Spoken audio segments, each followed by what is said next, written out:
Exactly. By the way, I am now live at my end. Hello, everybody. We're in the middle of Keir Starmer bingo. Deal with it.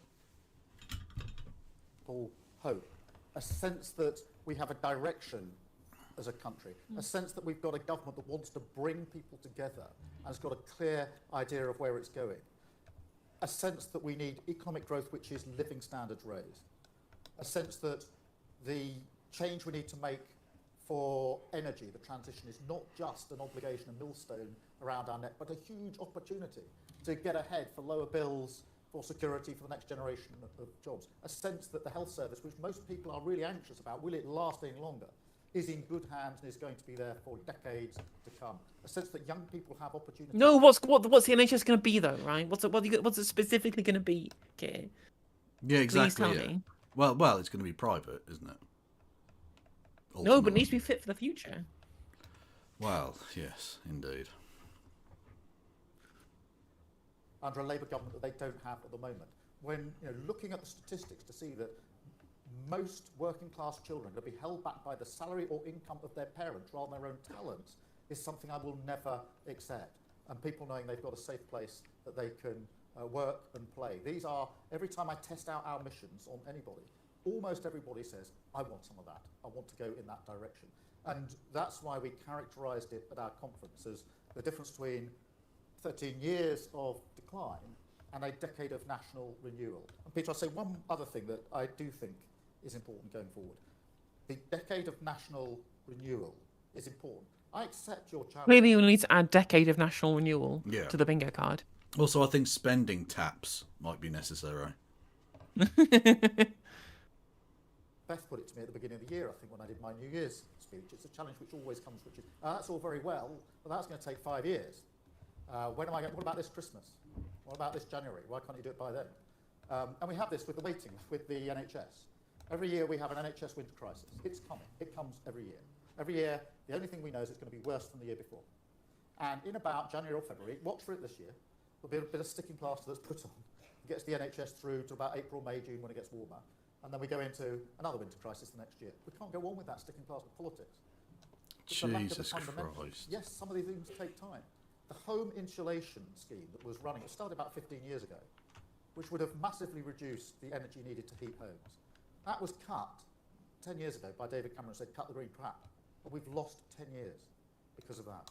So yes, some of these things will take time, but if all you ever do is say, I'm only prepared to do things that are relevant for the next 6 months, we will continue with decline for a very, very long time. We have to fix the fundamentals. Well, as quite rightly pointed out doesn't mean we can't do anything by straight away. Marcel in chat, this speech is a bit too specific. I think he needs to be more vague. 100%. True. Yeah. Stop it with all the detail, please. The challenge, we've got to reduce NHS waiting lists now, but we've also got to think in the long term. And frankly, the sticking plaster politics, the chopping and changing over the last 13 years has been the single most important reason that we're in the terrible state we're in. And I think most people across the country now think that nothing is really working. There's a reason for that. That's because we've done everything too short term. We've never been prepared to say these are the changes we need over a period of time. It's going to take time. The national bit of the renewal is to say to everybody, and this was something in my Telegraph article, which is to say, this shouldn't be tribally Labour. If you want to, I mean, just the fact that he's writing in the Telegraph, forward in renewal, just that alone is enough for me to go like, fuck Like, this who- guy. I'm not voting for who's this it, prick. Like whose votes does he think he's winning, right? Which died in the wall Tory is gonna that these people genuinely believe that Keir Starmer is a real actual socialist, right? Yeah. They believe that he's lying to them. Like, why would they're not voting Labour? What are you doing? I think the political mathematics he's done is people generally on the left don't really have anywhere to go. Now, I would argue they do, and I'm going to be going with the Green Party. But I think a lot of people will go, look, let's just get rid of the Tories. Maybe these cunts will be slightly less shit, right? And millions of people will literally have that mental process going in and holding their nose voting for Labour. Whereas Pretty much, the only kind of growth category he has is maybe some centre-rightist, Cameron-esque Tories, basically. if you believe in that project for your country, that national project, you can be part of that. whoever you might normally vote for. And I think there are many, many people who say, if you're prepared to fix and take forward and have an inclusive project for the country, I want to be part of that. Thank you, Peter. Also, it's interesting, Scott in chat points out that right-wingers are actually voting for reform, just not the reform that he wants, Reform UK. Yes. Did anybody see that Kate Hoey was Kate praising Hoey, yeah. Reform UK on Twitter? Literally former, one of the Blair babes, I believe, a former Labour minister under Tony Blair. Didn't she win her seat in a by? I thought she won her. She won her seat at a by-election in the 90s. Oh, was it? I don't wasn't know. she? Wasn't she? Because wasn't she inserted into her seat over a black woman who was perceived to be too left-wing? Almost certainly, but I can't remember exactly. But either way, she was a former Labour minister who's now backing the far-right Reform Party. Brilliant. Mainly because she was pro-Brexit, right?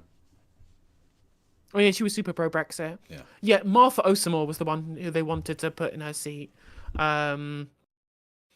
But the NEC didn't shortlist Osamor despite her having 80 nominations and Kate Hoey only having a single one. Fair enough. That's. I mean, again, look, you can prove anything with numbers, can't you? Really. Incredible. And she's a baroness now. Awesome. Don't you just love democracy? Love the Labour Party. Brilliant. Big fan. Peter, I'm sorry, that was a bit of a long answer. Nick, The Telegraph. Yeah. Also worth pointing out as well that Lee Anderson used to be in the Labour Party too. True. I just wanted to come back to the answer you just gave then on the 28 billion green investment. You said it's subject to the fiscal rules and dependent on growth. So if growth is slower than expected, are you saying that 28 billion figure is a target that you would like to achieve, but you will be sticking to those rules and therefore you might never actually reach it? And just ever so quickly on the speech, in response to Beth, you said you're not in the business of cutting funding. After 5 years of a Labour government, will the state be larger as a proportion of GDP? Nick, on the... How is he going to answer this one? How is he going to answer it? All I'm going to say is this is a man who clearly, from the weird noises he made there, does not know what GDP is. He heard that when I don't know what that is. I'll just ramble about spending or something, and then say fiscal taps or something and 5 plans. Brilliant. Woo. 28 billion. We will ramp up to that and get to that in the second half of the Parliament. It is, of course, subject to our fiscal rules. That's not special to the 28 billion. And talk to Rachel Reeves about this. Everything we do is going to be subject to the fiscal rules. They are the most important foundational stone. And this is not just about, going into an election. They're fundamental, and they're fundamental for a reason. Last year, yes, you are a fundamentalist. True. Of unfunded commitments that would not be consistent with our fiscal rules. We tried it with Liz Truss as a country. And it didn't land well, did it? It caused huge economic harm. And who's paying the price? Whose mortgages gone up? Who's struggling with their energy bills? Who's struggling at the supermarket? Working people. I'm not prepared to let that happen ever again. True, but lettuces rarely had such good PR. Are the foundation upon which... I'm sorry? I was just saying, but think about the positives. Lettuces have rarely had such good PR. So True, absolutely. The pro-Romaine lobby doing its job. We build everything. They're not a straitjacket for 28 billion. They're a foundational stone for everything that we should do. By the way, I'm confident. I'm really confident that we can make the investment that we need to within our fiscal rules, because I'm confident that we're doing the work on growth that we need to do, which you would expect. Oh yeah, no uncosted commitments. You can have that, yeah. Have from a responsible opposition that doesn't know whether it's going to win the election, but knows that if we do win the election, we would be unforgiven if we hadn't done the planning well in advance. On your second question, look, there are at least 2 fiscal events before the election, I think maybe one more before the election, and therefore, for me to say what may or may not be the position in 5 years, I think is pretty unrealistic at this stage. Thank you, Nick. I think I got Jack from the Times. So he didn't answer the question. Yeah. Literally didn't answer the question at all. Again, Probably because he knows the answer is yes. Like the answer probably is going to be yes, that there will be more, higher percentage of state spending as a portion of GDP than there was before. I don't think it'll be much more.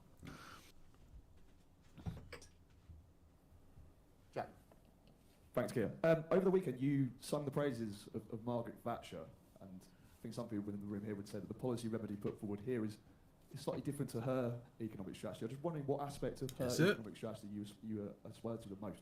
Yeah, what I was doing at the weekend in the article I wrote for the Sunday Telegraph was distinguishing between particularly post-war leaders, those prime ministers, who had a driving sense of purpose, a mission, a plan to deliver, and those that drifted.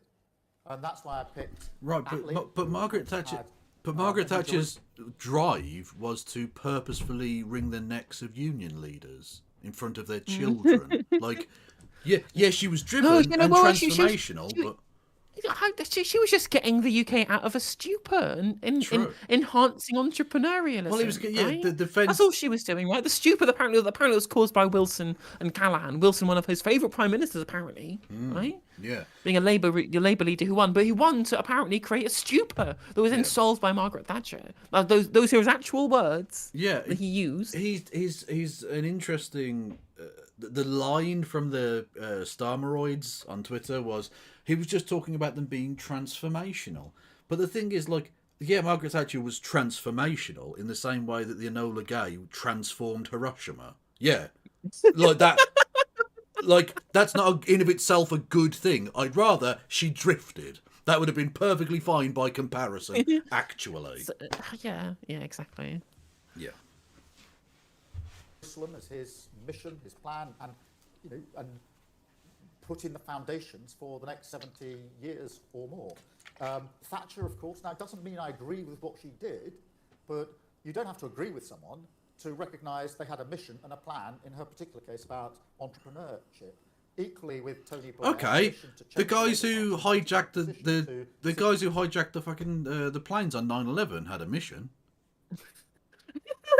They were driven. They wanted to transform fundamentally the they weren't driven. They weren't driven. They were flown. Well, that's well. What's the difference fundamentally? They were driving planes, really, when you think about it. Driving planes. Yeah, like you can just saying someone's driven. Like every terrorist or murderer or serial killer is driven. That in of itself is not praiseworthy or even worthy of note. Like, it's ridiculous. I tell you who's driven. Me. I'm driven to despair. True. Yeah, absolutely. It's ridiculous. Yeah, partner push. It's never happening. Never happening. No. Or of the era as the turn of the century. And I want a mission-driven Labour government. I want this sense of driving purpose. There was literally no driving purpose of Blair. He just kept everything the same. Yeah. No, to be fair, he did kill a lot of Iraqis. There were fewer Iraqis than when he started, so, you know. True. He did. You can't say he didn't make change. Yeah, just most of the change was in the Middle East. Yeah. I mean, fundamentally, took a relatively stable place with lots of people and made it a destable place with fewer people, so... Yeah, I mean, if you wanted to pick, like, historical figures who've had lots of change, you could have picked fucking, I don't know, Mussolini... Genghis Khan was transformational. Yeah. Robespierre. There are plenty of historical figures that have engendered change and been driven to do so. True. Yes, and is clear and consistent over a 5 or 10 year period. Because I think it's the only way we can... You know, interesting, this is my little Robespierre factoid I quite like. Do you know how Robespierre became famous in France? He was a lawyer in Arras, and he wrote a treatise on the abolition of the death penalty. Okay. And then went and became literally the leader of the terror, chopping off heads left, right, and centre. He was a complicated man. Yeah, we all end up revolutionaries eventually. We start off as doe-eyed idealists, and eventually you realise that sometimes the only solution is to get a little bit choppy. Exactly, yeah. Because unless there's that clarity, it won't be there. So I was giving Margaret Thatcher an example of the sort of leader who had that mission and plan. That's obviously different to saying I agree with everything that she did, but it is, I think, and I'll just finish it by saying, what we've had in the last 13 years is the complete lack of leadership, complete drift, real drift. Can anybody in this room define the mission of the last 13 years? loads of money to corporations. In fact, I think that David Cameron was far more driven than Tony Blair was, right? David Cameron and George Osborne had a very specific ideological plan where they seized upon the increase in public debt in the wake of the financial crisis and used it as their battering ram to destroy and strip back as much of the state as possible. They are the most ideological and driven of any of the leaders of recent years. Yeah, exactly. Yeah, I mean, to be fair, again, if just being driven is a thing, well, David Cameron was driven to reduce the size of the state, and he was very effective in doing so. So if you're going to do that, exactly. like, he didn't drift, he fundamentally changed the country in a pretty significant way. He went further than Thatcher could have dreamed of in some respects. Oh, exactly. I mean, they literally have destroyed the economy, right? To irreparable levels almost, right? Yeah. What was it? What is it? Even now the government struggles to say what they want 13 years down the line. There's no sense of mission or direction. And so I was using it in that way, and obviously that's provoked a certain reaction in a number of places. Thank you, Jack. And I've got Noah, I think, from The Sun. That snotty little fucking giggle he did there. That fucking... Look, it's funny. It's hilarious that some people would have a problem with me praising Margaret Thatcher. Fucking commies. Like, genuinely, Kia, if terms of service and legality were not an issue, the things I would fucking say are you would never survive. Okay? I would torch you, you fool. Metaphorically, of course. In Minecraft. Yeah. No, I just meant like verbally. I wasn't even doing that bit. I mean like literally. So many families and people you know well. So with that in mind, would you step in to stop the BBC licence fee being raised by 9% or by any percent at all? I don't care. Well, no, I don't care. Sorry. Yeah. I'm not going to let the Sun person's question be answered. That's fair enough. Well, do we have on the list no justice doesn't answer the question? No, that's not on the... Yeah, I don't have it, no. I need to get off anyway. I've been going for 3.5 hours. That's fair enough. Well, I hadn't planned on playing Keir Starmer Bingo at all, so this was a nice little extra for everybody. Hello there, everybody on my chat. Sure. Yes, no everyone go and follow No Justice MTG immediately. Everyone go follow KF Logan 1875 over on Twitch and Kevin Logan 1875 over on Twitter and Ploppy111 on YouTube. True. And also bits, subs, memberships, super chats, always welcome. Super thanks. Anything you want to do to throw money at me, available for both myself and also Mr. Kevin Logan. No worries. Well, I'll see you later on, Kev. Yeah. Take care. Bye. Bye-bye. Hang on a minute. I need to jump out of the Discord call, don't I? No, not mute. Stop watching. End call. Here we go. Hello, everyone. How are we all? That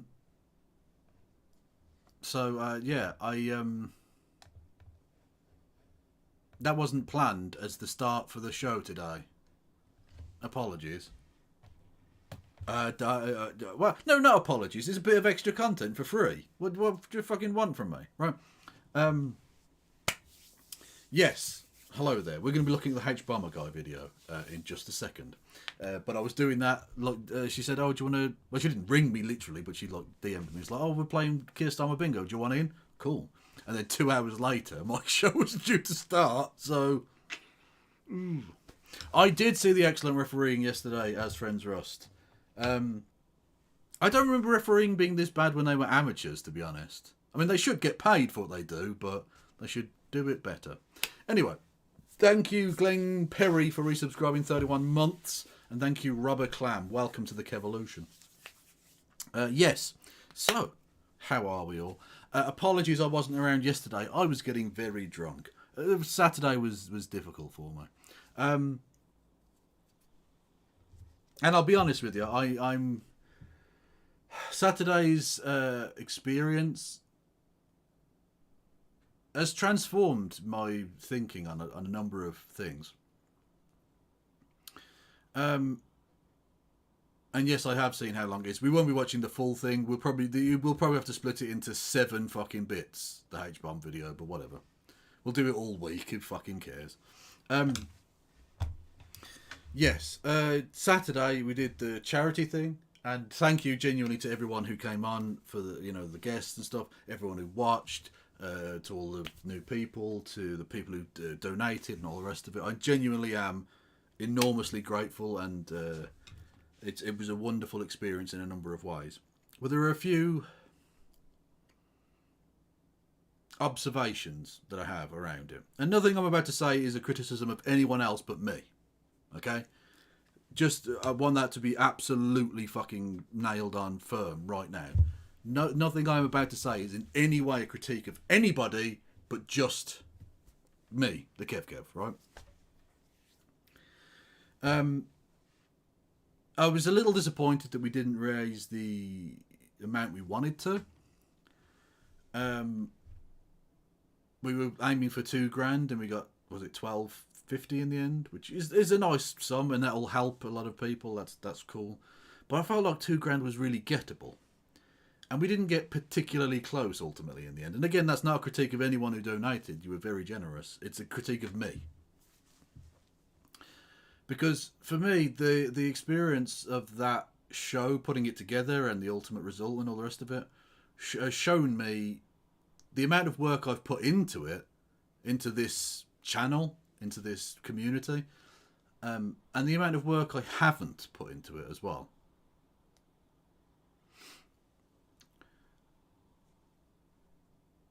I have acted over the last few years as if I'm above certain things, as if I'm above keeping in touch with people, right? I've not networked at all. And I tell myself that I don't do that because I don't want to bother people who are busy and stuff. And there's a certain truth to that, I guess, but ultimately I don't care that much about that.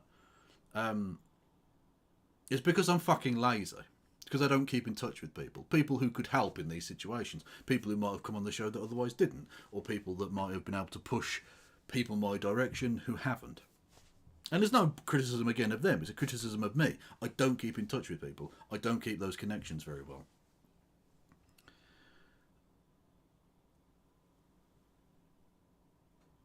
And ultimately, the amount of effort I put into this show, it's slightly bizarre that I'm doing this conversation considering we're literally just going to watch somebody else's video in a second.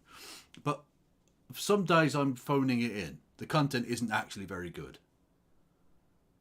And that needs to change. I need to fucking up my game. Quite a bit, in fact. Because I look at the people who I started out with. And the way I say started out with, everyone starts on their own. You just start doing content, right? With the kind of people who were around when I got started, who got started, and how much bigger they are. And I'm not trying to, I would never be a person to be measuring myself and saying, I need to have this many subscribers, or I need to have this many viewers, whatever. That's not what I'm about.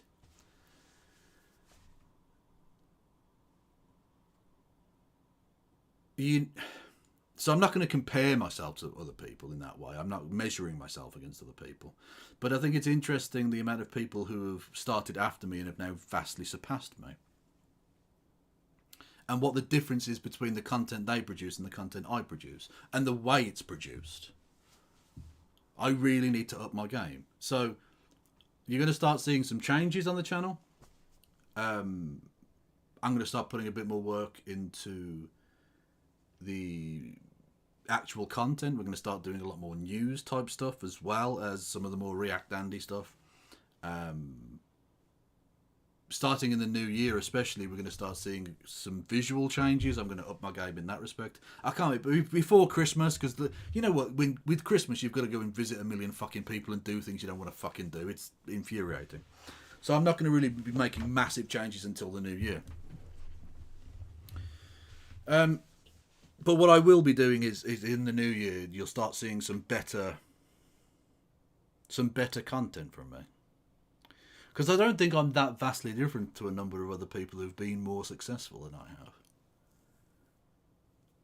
It's just they put more work into it. They put more effort into it. And sometimes I'm just a lazy prick who doesn't. And that's not good enough. If I'm to turn this into a genuine, thing where it's a profession as such, because at the moment I'm surviving. The amount of money I'm making is a survival. It's not thriving. It's not really, it's barely covering the bills. And so I need to, and again, that's not a criticism of anyone. You've all been very, very generous with me, right? But you need to grow your sort of viewer base in order to potentially grow income and stuff. And so I need to make some changes around here. And so you'll start to see those over the course of time. What happened on Saturday was not a success. We didn't reach our goal. And ultimately, we didn't get very close to reaching our goal. And that's not a criticism of you. That's entirely a criticism of me. So that's going to change. Because I'm going to fucking make it change.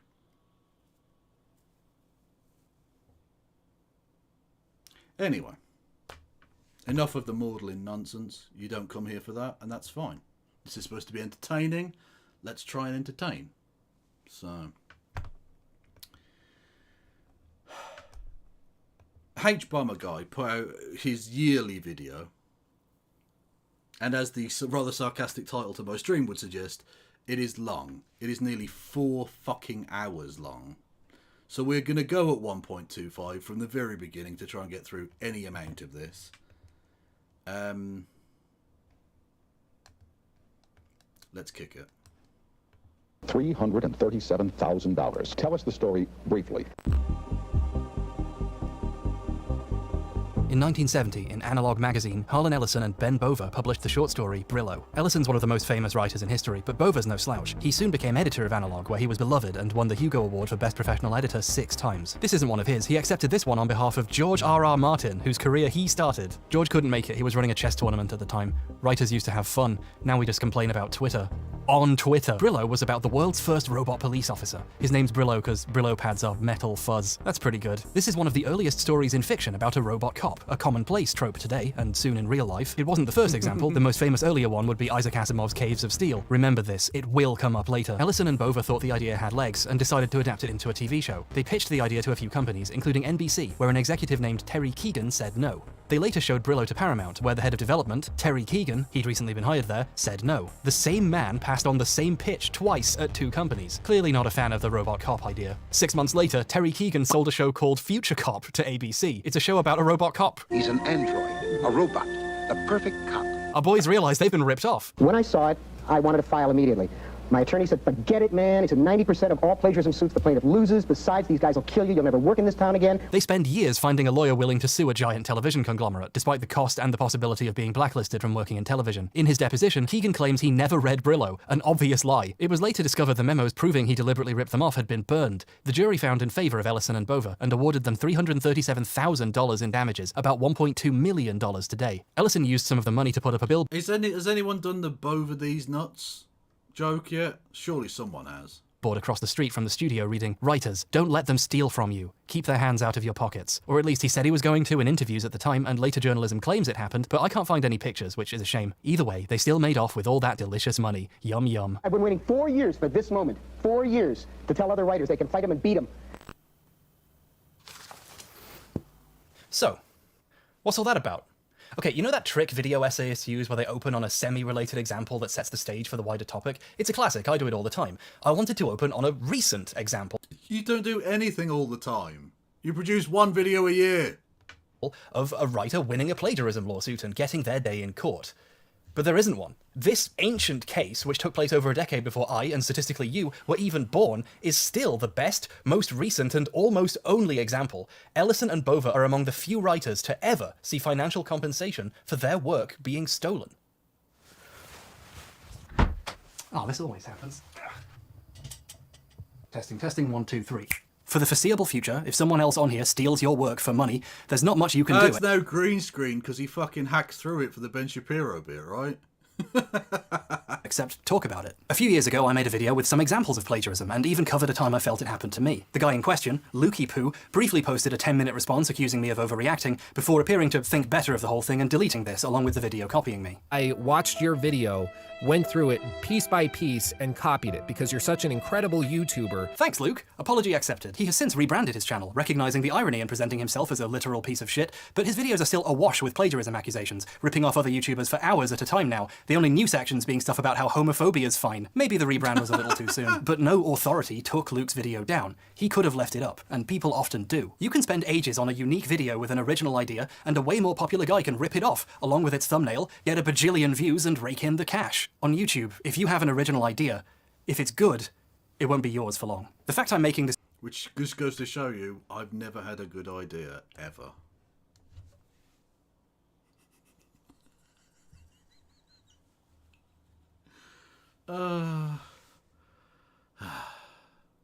Anyway, you can hit the follow button, you can subscribe to the channel, you can subscribe with Amazon Prime, you can give subs to the community, you can do bits. I forgot to do this at the start, didn't I?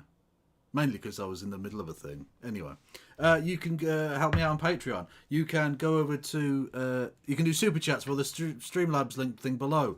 $2 there gets you a text-to-speech. 200 bits gets you a text-to-speech. You can do... you can go over to the Discord. You can go over to YouTube, Twitch, Twitter, Facebook, Blue Sky, Instagram. I'm not on Instagram. TikTok. I am on TikTok, although I don't post there very often. But I am on TikTok. If that's a thing that you're into. You freaks. You youngsters. This video during one of the biggest creative strikes in history isn't lost on me. Other people's hands have never before been this deep in the pockets of creators. We need Harlan Ellison's billboard now more than ever, but I don't know how to rent a billboard and it sounds expensive. So instead, we're going to talk about plagiarism on YouTube, what exactly it is, why it's wrong, and the many unintended side effects. Only then can we begin to talk about what to do about it, or at least what I'm going to do to try to put some of it right. I'm going to use a few relatively well-known examples you might have heard of already, and some new ones I found just for this video. I could even ruin some of your favourite YouTubers for you. Apologies in advance. So, let's start some fights. Part I. Philip.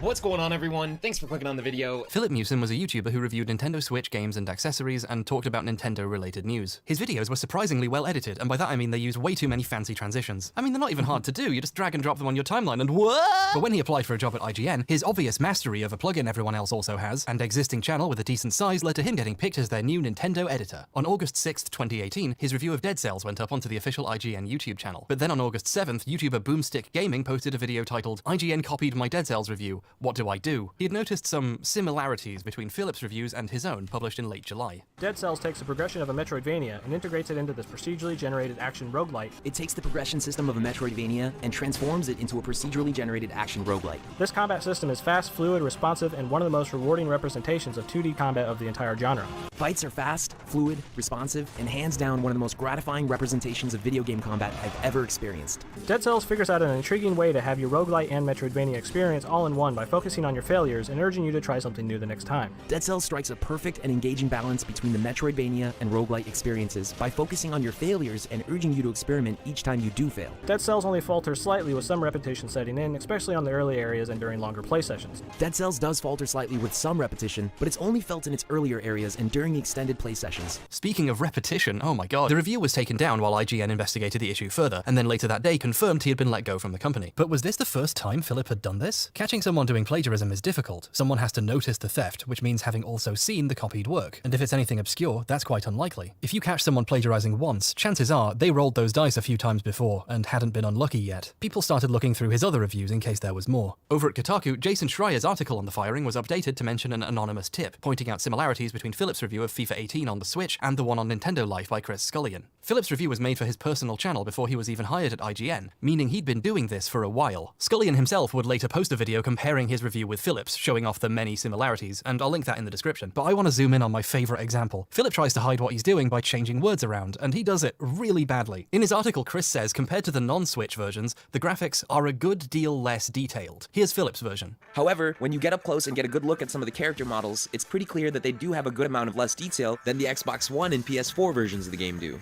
It's pretty clear that they do have a good amount of less detail. No one would ever write that sentence on purpose. That is pretty impressive, actually, yeah. A good... Americans do that shit with, like, a whole bunch of... Oh, there's a whole bunch of water. What the fuck are you talking about? Speak properly. Please.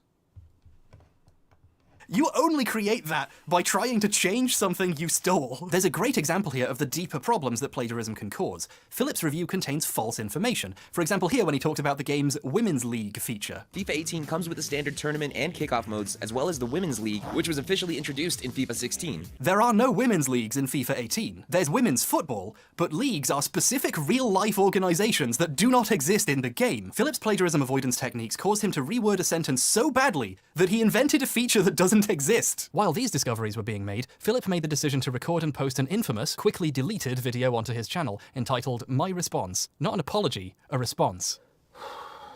Philip denied everything, took no responsibility, and told numerous lies in this video. At the time, this was criticized heavily by everyone for obvious reasons, but looking back on American English isn't even really English.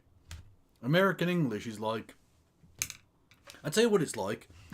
It's like the... do you remember that painting of Jesus that was restored?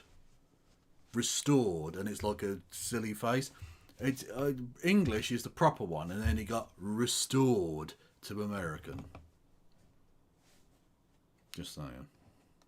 On it while trying to understand this kind of behavior, it's actually really useful. This is worth looking at in a discussion of plagiarism because by being so poorly thought out, it's actually a valuable insight into how people react when they're caught and the different ways they try to cover their ass. When someone more competent than Philip uses these techniques in a subtler way, we can recognize them for what they are.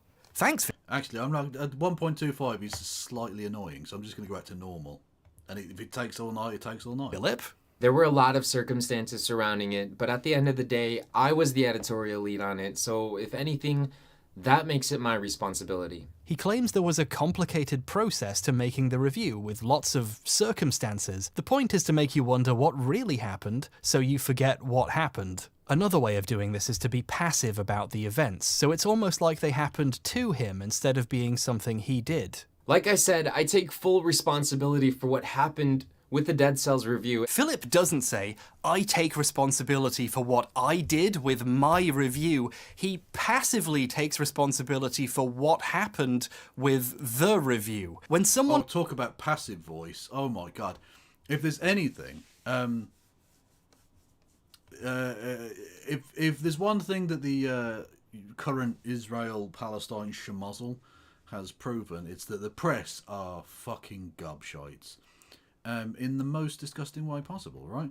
Their use of passive voice when it comes to the dead of Gaza is really quite astonishing. So we're always asked to like condemn the Hamas, condemn the Hamas. They slaughtered, they butchered, they destroyed lives, and all the rest of it. That's the way it's described. And don't get me wrong, they did do those things, and it's perfectly appropriate to use those kind of adjectives to describe those things. That's fine. Notice the slight difference here when 4 fragile lives found ended in evacuated Gaza hospital. 4 fragile lives found ended.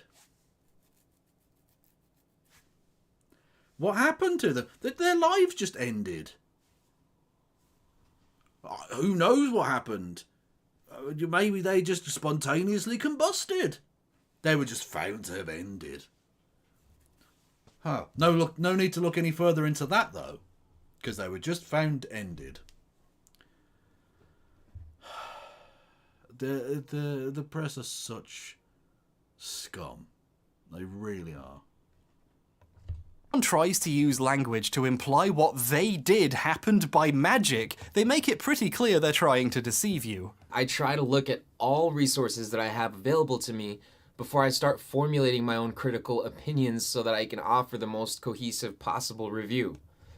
The bottom line is that what happened with the Dead Cells review was not at all intentional. Even if whatever happened, it was an honest mistake of some kind. But the problem is honest mistakes are easy to explain. Dishonest mistakes leave proof behind. Philip didn't unintentionally write a very similar review because he watched another one. He copied their words exactly and changed some of them to try to hide it. Hearing Philip with a plagiarist, we're dealing with a liar who has more to hide. Philip's next lie was he had nothing more to hide. I was lucky enough to get noticed on IGN through my YouTube channel, which if in case you're wondering, is in fact all of my own original work. A truly amazing defense there. Even if it did happen, which it didn't, it only didn't happen once. But the goal is to preserve what's left of your reputation by getting people to stop looking for more. This behavior goes hand in hand with a special anger directed at the people who are looking. So you can keep looking, Kotaku, and please let me know if you find anything. Which, by the way, their news editor, Jason Schreier, tried to imply that my FIFA 18 review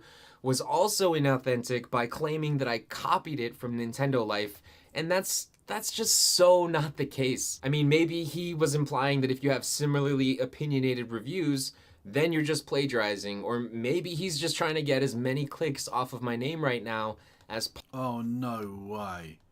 Expelled former Representative George Santos is now on Cameo, the app that has celebrity figures make personalised videos. Booking a video from Santos, who calls himself a former congressional icon,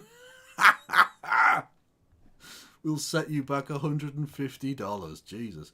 When Politico first published this story slightly before noon, since this post went up, the rate of the video increased to $200. Greetings can include occasions like holidays or a birthday, as well as more generalised topics like gossip. Oh, mate. Oh, George Santos is just... slay, queen. Slay. Possible, or maybe he just likes kicking people when they're down. I don't know. I mean, check it out for yourselves and you be the judge. Yeah, I wonder if he'll do a Nigel Farage and I don't know, maybe use racial slurs or endorse terrorism. I don't know. He's referring to how Jason updated his article to include that anonymous tip. Philip accuses him of deliberately attacking him for attention by... What was that noise? Thank you, Kieran Saunders, for resubscribing. 23 months with Prime. That is a lot of months with Prime. I know what I'm getting Kev for Christmas. Do not give George Santos money for me for Christmas. I'd literally spend it on anything else. I'd prefer if you burned it than gave it to George Santos. Reporting what he has done. The section about how absurd it is to suggest he copied Scullion's FIFA review is probably why Scullion made his video in the first place. It begins by showing this clip. Bit of an own goal there. By the way, Philip, that's a football pun. Philip is using the reporting on him as a bid to gain sympathy. Yeah, I did something bad, but really, the bad guys are the people trying to see what else I did. Not me, the guy who did all of it. This tactic takes a more direct form. But one thing that I do know is that it's not very fun being the target of a gigantic lynch mob who wants nothing more than to feed its own destruction. The amount of hate and threats that I've been receiving on social media have been... Thank you, Niels Erik Becker, with a delightfully Scandinavian name. 34 months, much love to you. We are on a hype train. If we get to level 2 of the hype train, I will finger... Who was this guy again? I've forgotten already who this prick is. I'll finger him anyway. I'll find out his name, and then I'll finger him. Pretty staggering. And I get it. I mean, people are mad, and rightfully so. But it's one thing to go and harass me, berate me with hateful words and threats, and it's a whole other thing to look up my family members and spread hateful comments on their social media accounts. It's just not okay. I mean, not on any level. Obviously, no one deserves to have their family members threatened over their plagiarism, and there is a valid conversation to be had here about how we treat people who we believe to have done something wrong. And it's really unpleasant seeing someone try to weaponize that and use it as a shield against criticism. He just got done shit-talking a journalist and trying to make him the bad guy, and lying about the FIFA review. Scullion has spoken about receiving a lot of abuse from Philip's fans during this period as a direct result of Philip lying like this, another potential reason he had to make that video. If you talk about harassment without being cognizant of the harm you are causing to others right now, you clearly don't give a shit about the problem you just brought up. Philip really didn't help his case by making a Columbo villain bet you can't prove it speech. You can keep looking. Yeah, that's a lovely callback. I do like Columbo. Honestly, even episodes I've already seen, I can still rewatch Columbo. Actually, I say that. I've watched basically every Columbo at this point. So, yeah. I could watch Columbo forever. It's my happy place, Columbo.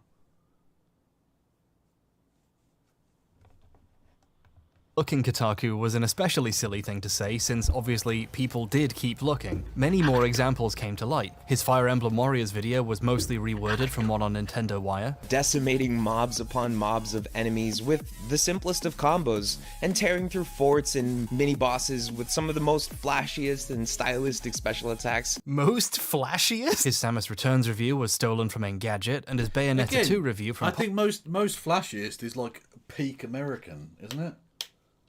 No, actually, no, you know what peak American is? Winningest. Winningest. When they talk about the head coach who's won most games or most tournaments or whatever, they'll say the winningest coach. Or indeed, the losingest coach. America was a mistake on a number of levels, but nothing more so than its abuse of Mother English. Thank you, Swirly Curly, with 300 bits. Much love to you. Hey, hello, Boy Meets Mini. How are you? Don't forget, you can get the hype train a choo-chooing with bits messages or with, what you call it, thingamajigs, but subscriptions and stuff. It's a thing you can do. 255 says, Kev, we once got a Tory pamphlet in the mail right before an election, I think 2019, and I photographed myself burning it and posted the pics on Discord. Based. I don't remember that, but based as fuck. 255 being cool. Polygon, and Jason Schreier seemed weirdly invested in reporting on all of it. In several videos, Philip just copied text directly from Wikipedia or other related wikis. Super Mario Odyssey's theme is highly focused on surprises and travel, and the developers incorporated many of their travel experiences around the world. For instance, elements of the Sand Kingdom were derived from Kento Matakuro's experience during a trip to Mexico, and the Luncheon Kingdom's food aesthetics were inspired by Italy and other European countries. The developers recognized that when traveling to foreign countries, something that really has an impact is the different currencies. All of my own original work. On October 10th, the apology video disappeared, along with 901,000 views worth of other videos from Philip's channel. For a small YouTuber, this means a lot of videos getting privated or deleted all at once. This is actually another important tactic that plagiarists use, to try and hide as much of the evidence as possible. Philip has successfully hidden the extent of what he actually stole in his YouTube videos. Many of Philip's videos are now considered lost media, referenced in articles about the plagiarism or in videos showcasing it, but not as actual copies that you can watch. This is obviously no big loss, but it sucks for me that there's not many archived copies of some of these videos because, like, now I have nothing to cut to as reference footage. It's just, now I just have to stand on my set and talk to you. Oh, clearly you didn't want me to finger that man.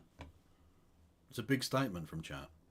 His article about Octopath Traveler is a fucking doozy. It steals a bunch of shit directly from Jeremy Parish's review at Polygon. And let me just say, buddy, if you can barely string a sentence together, people are gonna know something's up when you're suddenly using words like extrudes. When this was discovered, Parish tweeted, "Dang, I got extruded right into the middle of a scandal," which is probably the funniest thing to come out of all this. But that's not the only thing he stole for this one article. It also plagiarized one of his co-workers at IGN. Words from Seth Macy's video review of the game made it in too. Here's some clips from Macy's video. Both its battle system and aesthetics pay loving tribute to the Super NES era. While this isn't merely a modern retread of past classics, but a phenomenal homage with genuinely fresh ideas and a fantastically charming wrapper of old school meets new. Seth was especially shocked by this, it seems like, and it's not hard to imagine why. To take game criticism and writing original material seriously, only to have someone a cubicle over take a hatchet to your stuff and collect a paycheck for it is so deeply insulting. Things were bad enough that IGN pulled the plug on almost everything Philip ever made for the site just to be safe, something I've never seen an organization have to do before. He even, and this is insane, did a video explaining the Nintendo Switch's HD Rumble feature, and his explanation is just stolen from a fucking NeoGAF post. A normal rumble is just a motor which spins, creating a vibration, right?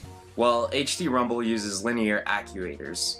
similar to Apple's Taptic Engine, which is what they use for the new Literally Force word Touch for stuff and the new word. iPhones and Apple Watches. Fucking hell. See, I believe that these are different in that they are more likely weighted electromagnets. You believe that? Holy shit. He copied some text from a forum directly into a script and just read it out.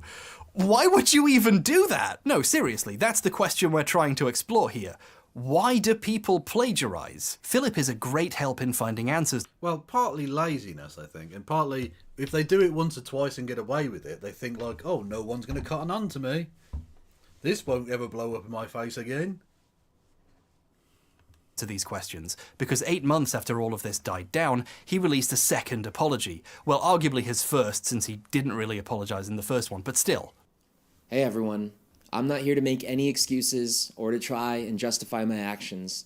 I'm only here to apologize to the people that I've wronged. He says sorry directly to several of the people he copied from, but to avoid making himself look too bad, he doesn't mention the forum post, or the time he stole from someone else at IGN, or a bunch of the other places. He also doesn't apologize for denying everything, pretending it was an accident, or accusing specific journalists of being out to get him by reporting on it. I think this points to what this apology is actually about, which is appearing more humble and honest to try and repair his reputation. Admitting to the truly embarrassing stuff, or the dishonest shit he said when he was caught, would just make him seem disingenuous. It's hard to come off as honest if the apology includes lying to your face in the past. He wasn't done making excuses either. 2 days later, he uploaded a third apology. For fuck's sake. Hey everyone. I'm getting... And you know the real big problem with all of this? I'm not seeing a single fucking ukulele here. What kind of apology? How am I supposed to take his apology seriously when he's not even doing it in the form of a passive-aggressive, snarky song set to ukulele music? What the fuck is wrong with you? Did the internet teach you nothing, Philip? Deja vu from these videos now. In this video, he tried to explain why he did all this. He had insecurities about the quality of his writing and his fear of disappointing people. I felt pretty confident with my video editing skills and my abilities to create visually appealing content, but I wasn't always confident with my abilities as a writer. And when I got that big break with this awesome gaming company, my insecurities were amplified by like 10 million because the audience was bigger and the expectations were higher. I really wanted to do well, but I was also really scared of saying the wrong thing or putting out a bad review. Now, maybe it's because he's lied before and still wasn't owning up to the extent of what he did, but I simply do not accept this as the reason. Lots of people have anxiety about their writing. In fact, I'd say most writers do. Not many of them handle it by stealing, so anxiety and pressure feel like an easy excuse. From seeing almost all of Philip's videos, I feel comfortable in calling myself a Philip scholar at this point, I can tell you for a fact that he is bad at making videos. He thinks cinematic transition packs equal good editing, which is the reddest possible flag, but even in terms of basic content, the videos are just bad. His earliest videos are just news about the then upcoming Nintendo Switch. Or stuff like the top 5 ways to play the Switch, a console that no one can play. The single Joy-Con method, and it's probably going to be the least preferred way to play the Nintendo Switch. When the Switch was out, he branched out into reviewing accessories like carrying cases and stuff, and doing unboxing videos. Some videos are just summarizing Nintendo press releases. This is the literal definition of content. It's like it got squeezed out of a Nintendo branded tube somewhere. It's the most how do you do fellow kids energy I've ever seen coming out of a 28-year-old man. So he started doing the most egregious audience growth tricks for dummies you can imagine, like constantly having giveaways for subscribers. Philip's following didn't grow organically from people liking him or his work. Those people don't exist. It grew from offering free shit if you subscribed. But I'm gonna give Philip some credit here and say at some point he recognized, oh, who are you trying to send me? Oh, that's Dick Coughlin's tweet. Well, yeah, I'm blocked by Dick Coughlin, so you're gonna have to fucking screenshot that shit.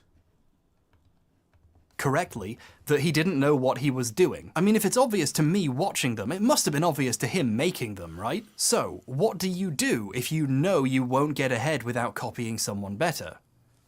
You copy someone better. And I'm not even talking about plagiarism here. Even the stuff that isn't stolen is derivative. There's this one guy called Nihongo Gamer who's done some pretty useful tech reviews, and one of them was of an arcade fighting stick for the Switch. It did surprisingly well, and he gives it a proper workout as someone who clearly knows their stuff with fighting games. A few weeks later, Philip coincidentally decided to review the same thing. But Philip isn't a fighting game aficionado, so his live gameplay footage is him playing Sonic and, Mario Kart? Making this review functionally useless as a review of a controller made for fighting games, but Nihongo Gamer also in the same video reviewed this Switch holder that looks like a little arcade machine. Philip, coincidentally, is also reviewing one of these in his video.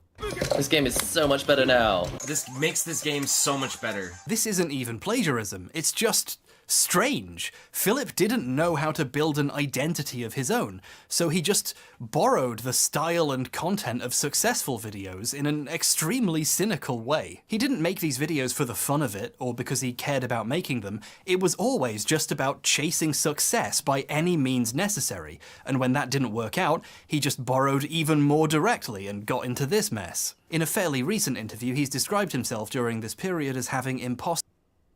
What's this? Oh, so that's the tweet, okay. At this stage, there's only one thing James Somerton can do to address the allegations. Great minds think alike. Honestly, and you can tell that wasn't plagiarism, that joke on my part, because I'm literally blocked by him, so I didn't see that fucking joke. Just saying. Imposter syndrome. But that's wishful thinking, isn't it? There's a difference between having imposter syndrome and being an imposter. Objectively speaking, Philip pretended to be a reviewer and critic while actually just being a thief and a liar. But I think it's possible to reverse engineer this falsehood and arrive at its core truth. The explanation lies in a little thing he said in apology number 3. I consider it the most meaningful thing Philip has ever said. It's not true, but it's meaningful. So I took from sources who I trusted and respected and I agreed with, and I tried to change them in a way that I would say it. Philip claims he sought out reviews from other people he respected to steal and learn from. But, to be blunt, who the fuck is Boomstick Gaming? When this happened, Boomstick's channel had just over 10,000 subscribers. Barely anyone had any idea he existed. And look at the other places he copied from. Mostly random websites, niche gaming outlets, fucking forum posts. If you consider something so obscure you can get away with stealing it, you do not respect it. Philip copied these people because he thought what they were doing was beneath respect. Remember Caves of Steel? I told you it would come up again, you little bastard. You better not have forgotten. In the lawsuit between Ellison Bova and the studios, one tactic the studios used was to accuse them of being the real plagiarists, of ripping off Caves of Steel when they were writing Brillo. The problem is these writers were all friends who knew and respected each other, so they could ask Isaac Asimov what he thought of that. So we went to New York. I've known Isaac for 25 years, and Isaac, in his deposition, said, I've known Harlan for 20... How cool is that? Yeah, I knew Isaac Asimov, so I just rang him up and was like, do you want to help us out with this fucking lawsuit? And he was like, yeah, cool, man. Come round. We'll have a few beers, shoot some pool, we'll get it sorted. That's dope. 25 years. He said, you don't steal from your friends. It all sounds so simple when Isaac Asimov says it. Also, it's thought possibly that Isaac Asimov might have been a spy. It's impossible to know at this point, but it was thought that he might have been. Just, you know. The start, I briefly mentioned one of the many times someone's entire idea and thumbnail have been copied. The thief later flipped the thumbnail and changed the colour of his shirt. Amazing. This guy's kinda notorious for stealing from people, and there was a really notable encounter where he made fun of a guy by joking about how many subscribers he had. This comes off as generic former Vine star narcissism, but it's difficult to ignore that he specifically steals from people he considers beneath him, having a lower number. If you're not as important, your ideas are up for grabs. In 2016, Melania Trump's speech at the Republican National Convention was found to have plagiarized... Yeah, for the USSR, yes. Yeah, because he was, for those who don't know, he was Russian-born, living in America, and there were files that were found in the Soviet Union that suggested there was a writer, quote-unquote, in America that... a famous writer that was working for the USSR, and it's thought it might have been Asimov, but who knows?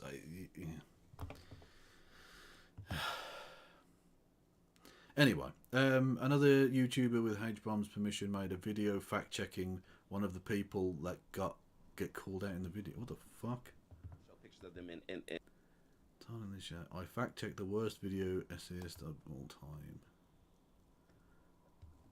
Okay, he stole from gay charity. What the fuck? Okay. Yeah. We'll do it. Is one of Michelle Obama's speeches at the Democratic National Convention. The audience hadn't seen a speech given at the other convention, so none of them noticed, but the media did later. The question going unasked at the time, at least for me, was, why Michelle Obama? Her speech about hope and dignity and respect and dreams had nothing to do with being a Republican. They hate that shit. Why didn't the writer rip off a Nancy Reagan speech about killing the poor or locking up black people for using the drugs her husband gave them? Well, plagiarizing another Republican would annoy... Hang on.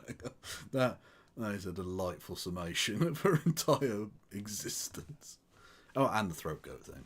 Republicans whose opinion the writer actually cares about. If you respect someone, or want their respect, you generally don't risk a fight with them by jacking their shit. But if you don't like someone, stealing is almost like getting one over on them, isn't it? No one was ever fired or seemingly punished in any way for stealing a speech and pretending they wrote it, and that's because none of these people give a shit about Michelle Obama. They're probably glad it happened. If you broke into Obama's house and stole some of his silverware, most speakers at this convention would pay you a cash prize. Plagiarism is an insult, and don't people love to insult their enemies? Here's something petty I should have forgotten about but didn't. When Lukey Poo made his short-lived video response, while defending himself on the grounds he actually got the idea from someone on Twitch who saw my video, and they're definitely real, he still took the time to explain that he also didn't like I criticized right-wing YouTubers he was a fan of. I thought Hbomber was a relatively decent video creator. I disagreed and didn't like some of the stuff he did, like when he went after Sargon of Akkad and some other YouTubers. Wow, blast from the past. This sat with me. Why was it so important for him to signal his allegiances like this? I think the point was to make his theft an act in a larger culture war, even if he did rip... Yeah, exactly. That's a thing that culture warriors do all the fucking time. You can basically get away with anything if it's to own the libs, right? So, I did a plagiarism, but it was okay because I'm one of you guys. I was owning the libs type deal. And if you wrap it up in culture war bullshit, you can get away with anything on the right. Literally fucking anything. I was only noncing up them kids because owning the libs, you know. How many Sargons of video did he steal? 7.5. Rip me off. I'm the bad guy. I don't deserve to be treated properly, so if anything, it's good if he did. You don't steal from your friends, you steal from the guy who made fun of Daddy. At this point, I'm convinced the only thing Hbomberguy needs more than a testosterone shot and some estrogen blockers is a lesson in humility. Okay. Wow, some cheeky sexism thrown in. Sargon's fans will be impressed. Where does, and I mean this as a compliment, the most fuckable twink I've ever seen in my life get off telling me... Jesus Christ. I was not expecting that. Was not expecting that. Okay. Me how to manage my T levels. Is he speaking from experience? The way Philip pivoted when caught to attacking his accusers feels all too familiar to me as someone who has received the same treatment from someone like him. There's this indignation... I nearly choked on air. I was so shocked. ...to it. I'm better than you. How dare you tell me not to steal? What's emerging here is a social element to theft. Plagiarists seem to have this belief they are better than their targets, more important, more deserving of credit, better politics, a better class of person. Your ideas are wasted on you. They'd be much better served in my video. I didn't say anything about the link you posted. I'm going to watch it like later or whatever. Off air or something, I don't know. Other games people looked down on what Philip did with so much anger, and people from IGN continued to be aggressive at him for years afterwards, because they understand this instinctively. His actions essentially said out loud, he thinks games writing is so worthless, it's okay for him to steal it. The IGN crew are especially entitled to be angry about Philip though, because he did really damage their credibility. When your company produces plagiarized stuff, it damages people's faith in your institution and its ability to not do that, and it's really hard to get that goodwill back. This leads us, as all things do, to the Angry Video Game Nerd, Part E, Cinemassacre. The Angry Video Game Nerd is a popular series in which... I don't need to explain this. AVGN made James roll for household name the world over, in cool households. Under the umbrella of his mostly one-man production company, Cinemassacre, James made other things too. One of these, and my favourite, was Monster Madness, where every October James would release a video every single day about an old horror or monster movie. I used to rewatch these whenever I was hungover in university. It always made me feel way better. There's an infectious positivity to hearing someone share something they genuinely enjoy. Good stuff. As the years went on and he got busy with other projects and having children, I mean, his wife had the children, you get it. Monster Madness took a back seat. Some years he only made a few new ones. The guy was busy, or maybe he'd lost interest in a project he'd done for over a decade at that point, and that's fair enough. Yeah, that is but fair then Screenwave got involved. For people with better things to do, Screenwave Media is a YouTube network / influencer agency thing who work with various YouTubers, helping them produce content by editing their videos for them, assisting with writing, and helping them find sponsors. They apparently work with a bunch of channels in various forms, but they work especially closely with Cinemassacre. The writing and editing of the AVGN videos became different and weird, like someone else was doing those parts. The channel started making new types of video, which were like James standing kind of awkwardly in the corner while Screenwave employees discussed a movie. There was a Cinemassacre podcast, and James often just wasn't in it. The guy whose channel it was became an optional side character. Oh, and everything became packed with sponsorships. If you don't know, Skillshare... It got so bad, episode 200 of AVGN is split into 3 videos with separate sponsors, purely because they sold too many brand deals. Oh, we're gonna have to make the episode 200 3 episodes because we sold too many brand deals, and they didn't tell James. Under Screenwave, Monster Madness became a different beast. They streamlined production by... Honestly, the money fucks everything up, doesn't it? Creativity wise anyway, like it's just it's a cancer, it's a poison. Eliminating the writing, it became... Which you should give me more of in the form of bits of subscription. James and a rotation of Screenwave employees you don't know, and James didn't seem to know too well either, discussing the film and trying to come up with something interesting on the spot for 15 minutes. Some of these guys were basically ordered to be on the show by their bosses and seem uncomfortable being there, which makes these being shot on a dungeon set fitting. And you're constantly reminded why this was made at all. Available now, US only.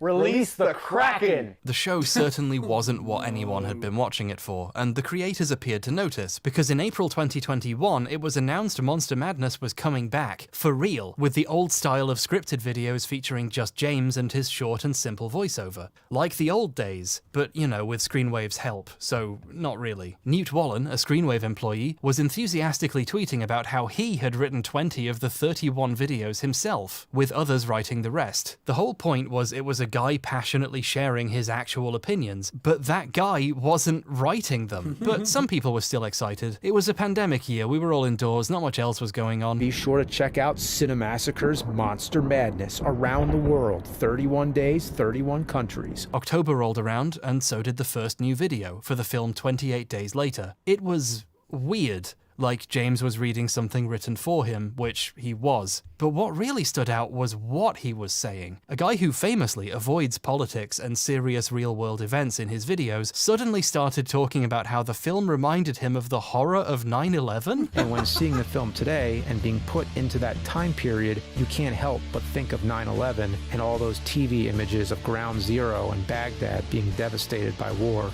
It didn't take long for people to start Googling the words he was saying. A user named ZB123 posted a thread on Reddit showing a huge portion of the video's script was taken directly from a review in Film Comment, a fairly well-known film criticism magazine, by Dr. Cecilia Syed, who is currently a senior film lecturer at the University of Kent. Let's compare and contrast, shall we? Horror films are frequently interpreted as allegories of our realities. Okay, that was quick. Their fantastic or supernatural elements often spawn from symptoms of social and political tensions in a specific era. 28 Days Later is set in a post-apocalyptic Britain, which has been devastated by an epidemic that within seconds can transform its victims into crazed cannibal killers. Following a car accident, he wakes up from a 28-day coma. Finding the hospital abandoned, he walks out and wanders through the empty London streets. He finds that people have fled the country after the outbreak, but those who remain are either dead or have become the infected. The group sleeps in debris of deserted buildings, eats canned food from abandoned supermarkets, and fights off the infected. 28 Days Later aligns itself with the typical loss of individuality plot. It's interesting to read 28 Days Later in terms of the state of affairs of the world. The movie began shooting on September 1st, 2001. You can't help but think of 9/11 and all those TV images of Ground Zero and Baghdad being devastated by war. 28 days later, as political and social undercurrents that resemble our world even now, only make you wonder if history will ever stop repeating itself. But much like our heroes at the end of Day of the Dead, there's a possibility of renewal. Order is born from chaos, and then chaos is born from order.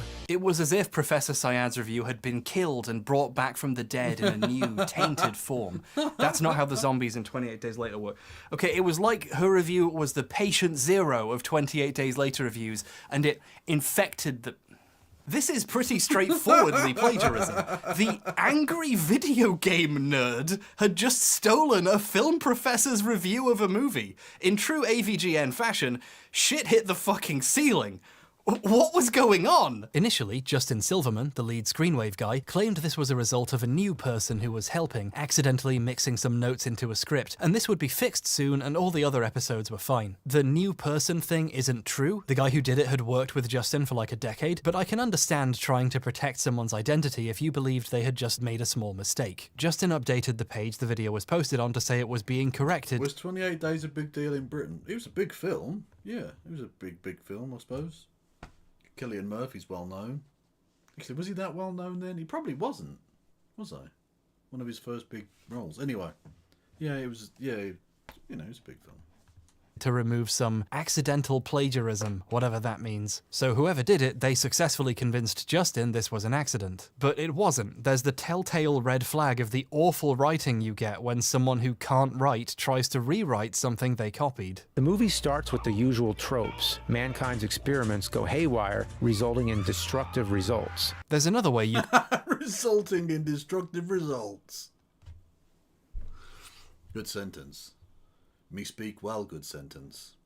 Can prove it wasn't accidental. You know, the other excuse we've heard before, how it just happened once and the rest of the videos were fine? They weren't fine. Reddit user Retired Fool went on the website the videos were being hosted on and found the second episode uploaded early. Most of it was from a review on ScreenAgeWasteland.com. The movie opens with a shadowy figure with multiple hand attachments who calls in the boys, 4 men from a government agency trying to deal with an alien invasion in a small New Zealand town. Peter Jackson plays dual roles of Derek and Robert, who interact through the use of creative camera work and editing. So Jackson handled acting, writing, directing, cinematography, editing, and special effects for the film. Derek is perhaps the best character in the film. He's bloodthirsty, clumsy, funny, and a little too full of himself. He spends a good portion of the film on his own, but Jackson... I don't want to be a pedant. I mean, firstly, 255, yes you do. Come on, let's be honest about this. You do enjoy being a pedant. But affected technically aren't zombies. What are they then, 255? What are the 28 Days Later victims / infected peeps, if not zombarinos? What are they? Manages it. He's got a good sense of physical comedy that comes in handy when Derek is dealing with a flap of his own skull that keeps allowing pieces of his brain to fall out. Bad Taste is a gloriously gory entry in the splat stick genre and a true cult classic.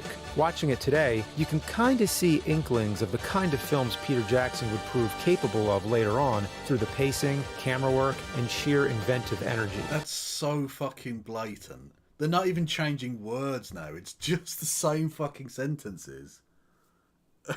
Oh my god. So Day 2's video was also plagiarized. The Return of Monster Madness isn't going so well. We know James didn't write this, so who could it have been? Was it perhaps the man who was just bragging about writing most of them himself?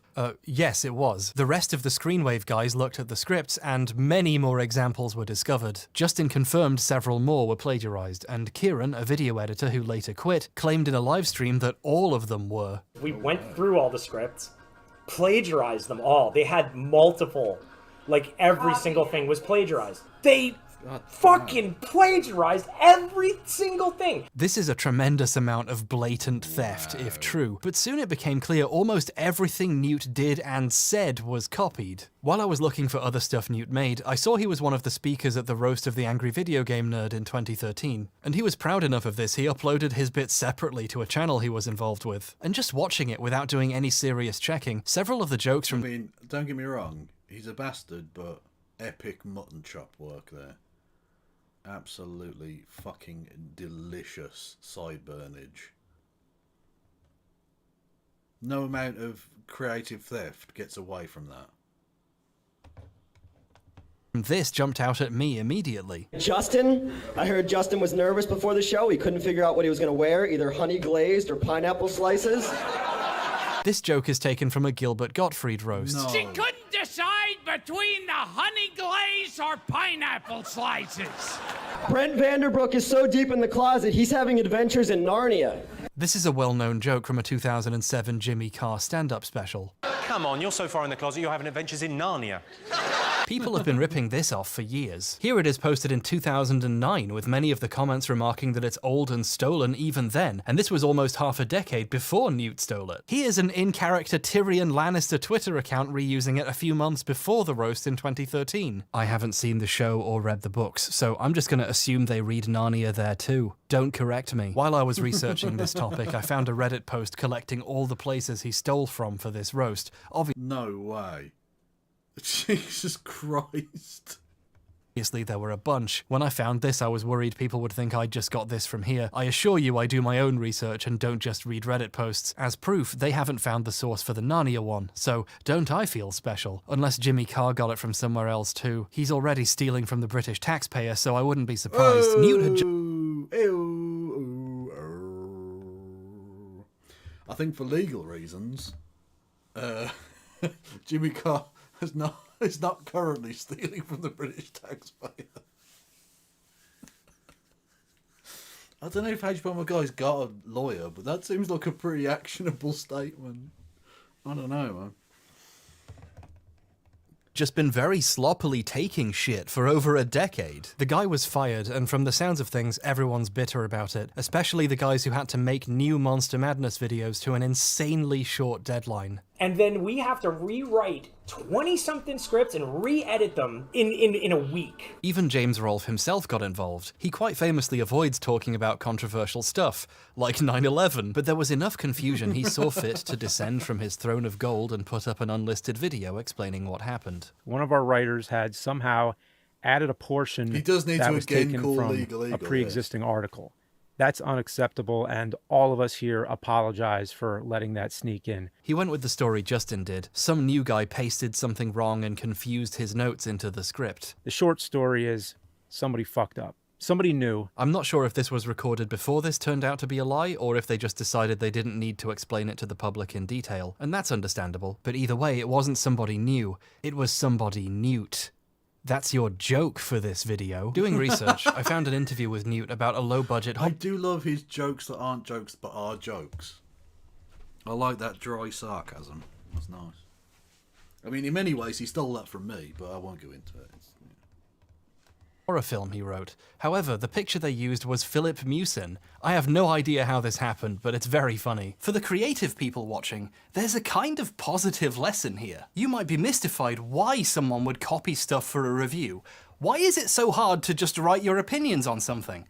But it turns out writing a good review is really difficult. For example, I use the phrase "it turns out" more than once every video by accident because I'm bad at it. I'm not even joking, I've written "it turns out" in the next section without realizing it.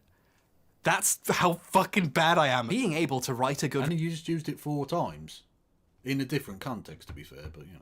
Review is a unique and difficult skill. Creative people often have trouble recognizing their skills as skills because eventually they feel like second nature, and they don't feel real and practical like building a house or doming.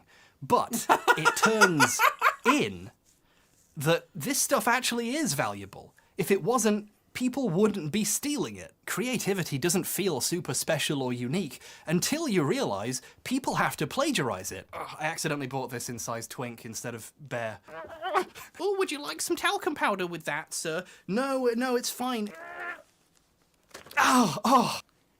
I could wring the sweat out from that and probably sell it. It's worth noting that even when the plagiarism was cleared up, the new videos are still weird. The entire appeal of Monster Madness was it was one guy passionately sharing his opinions. If someone else wrote those opinions, even if they're not stolen, what exactly is the point? James put this better himself a few years back before this all began. I want to make original films. Lots of people say, well, get somebody to help. Well, I can't get somebody else to write the review for me. It's an opinionated thing. Imagine if it's somebody else's words and they say, this movie's great, and then I think, oh, well, this movie sucks. So if I'm doing the review, obviously I have to see the movie and write the script. It's all me. This is probably why he made a statement about this. Most people watching would have assumed James wrote the words he was saying, especially since he'd been so vocal about this before. This is an insidious side effect of plagiarism in larger operations. It implicates the person reading the script, not just its writer. But here the plagiarism is just a symptom of the direction Cinemassacre's videos have taken. The unstolen ones are almost as strange as the stolen ones, in the ways James once predicted. You can only hand off so much of your work before it stops being yours. It feels weird to say this about videos where a guy calls a game from 1992 a fuckstick, but the magic is gone. These aren't videos anymore, they're products. Late Stage Cinemassacre is so low effort, the scripts have obvious grammatical errors, and James just reads them without even bothering to change them. And it's with these survivors that Jim will struggle to stay alive with. These videos used to come from a place of interest and care. Well, that's fine. Look. Paul McCartney got away with writing the phrase, in this crazy world in which we live in a fucking James Bond song. So grammatical errors are not a problem. Grammatical redundancies are not an issue, I think, for creative people. It's fine. Entertain or share something.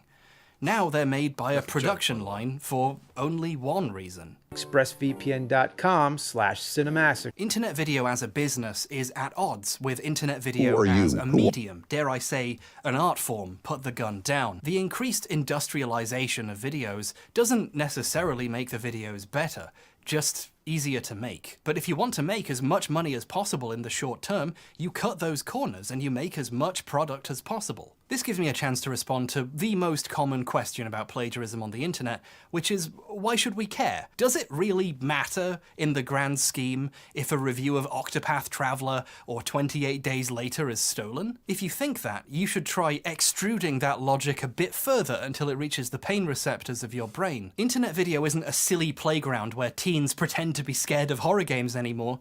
It's a business. There is real money to be made in this space, or so the emails from the World of Tanks guys keep telling me. So it's definitely worth interrogating the fact people's work is being exploited in these money-making endeavors. This issue will become relevant later, and by later, I mean now. If you want to maximize your profits by making a video every other day, how do you write that much material? You don't! Part Illuminati. Oh, we'll get to it. But I do need a piss. So I'm going to leave you with YouTube poop. Back in a second. Who are you? Who am I? Who or whom am me? Who's me? What or who is you? Then what? I don't know what, but so what? Who am I?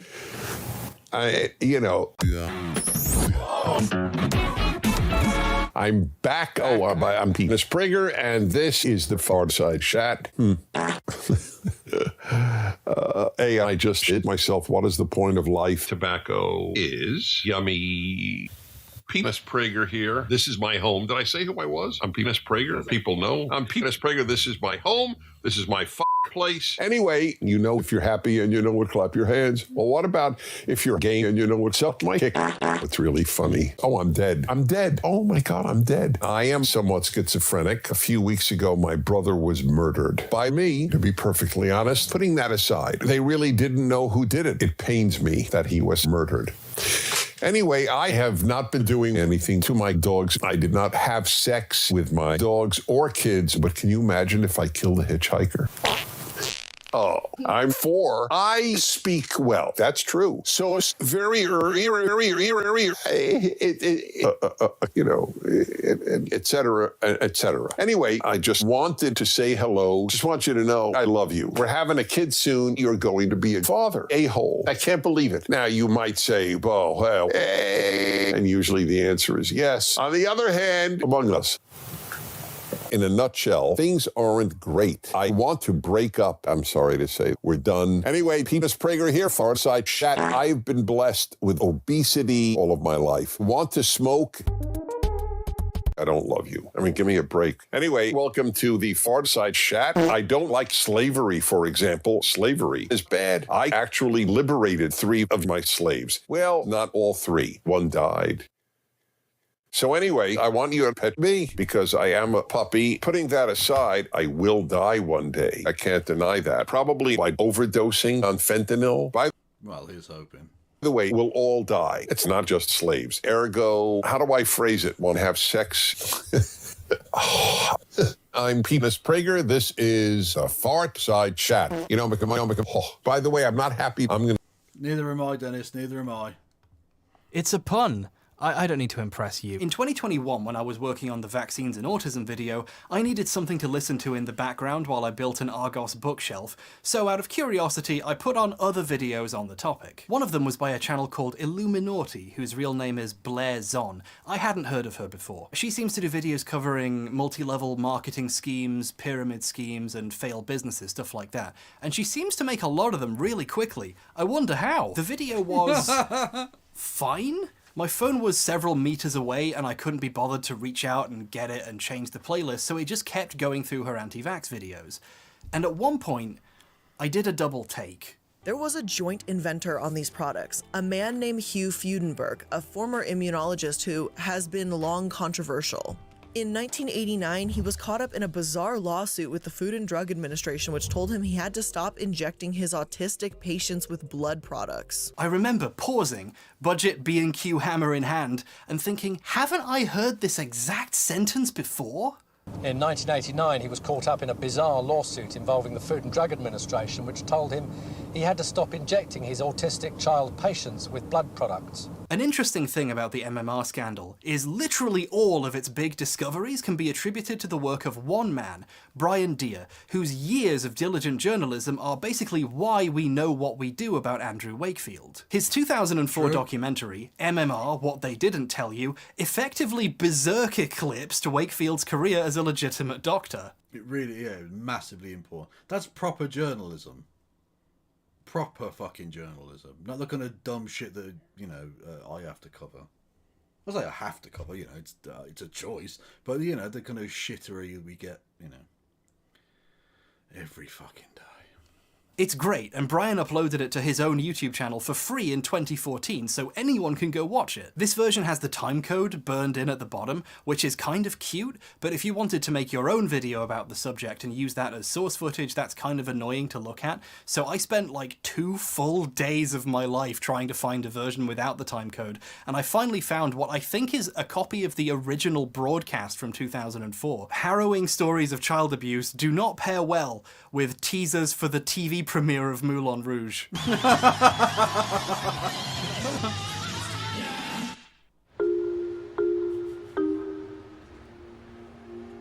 When Dr. Wakefield launched the MMR scare back in 1998, I used footage from Deere's documentary in my video, explained how important it was, thanked Brian for all of his hard work, and even recommended his book on the subject that had just come out. And he actually emailed my producer, Kat, with metrics showing people actually did go out and buy the book after seeing my video, which is great. I love knowing that my audience actually reads books. Thank you so much. So, the reason the Do I think my audience reads books?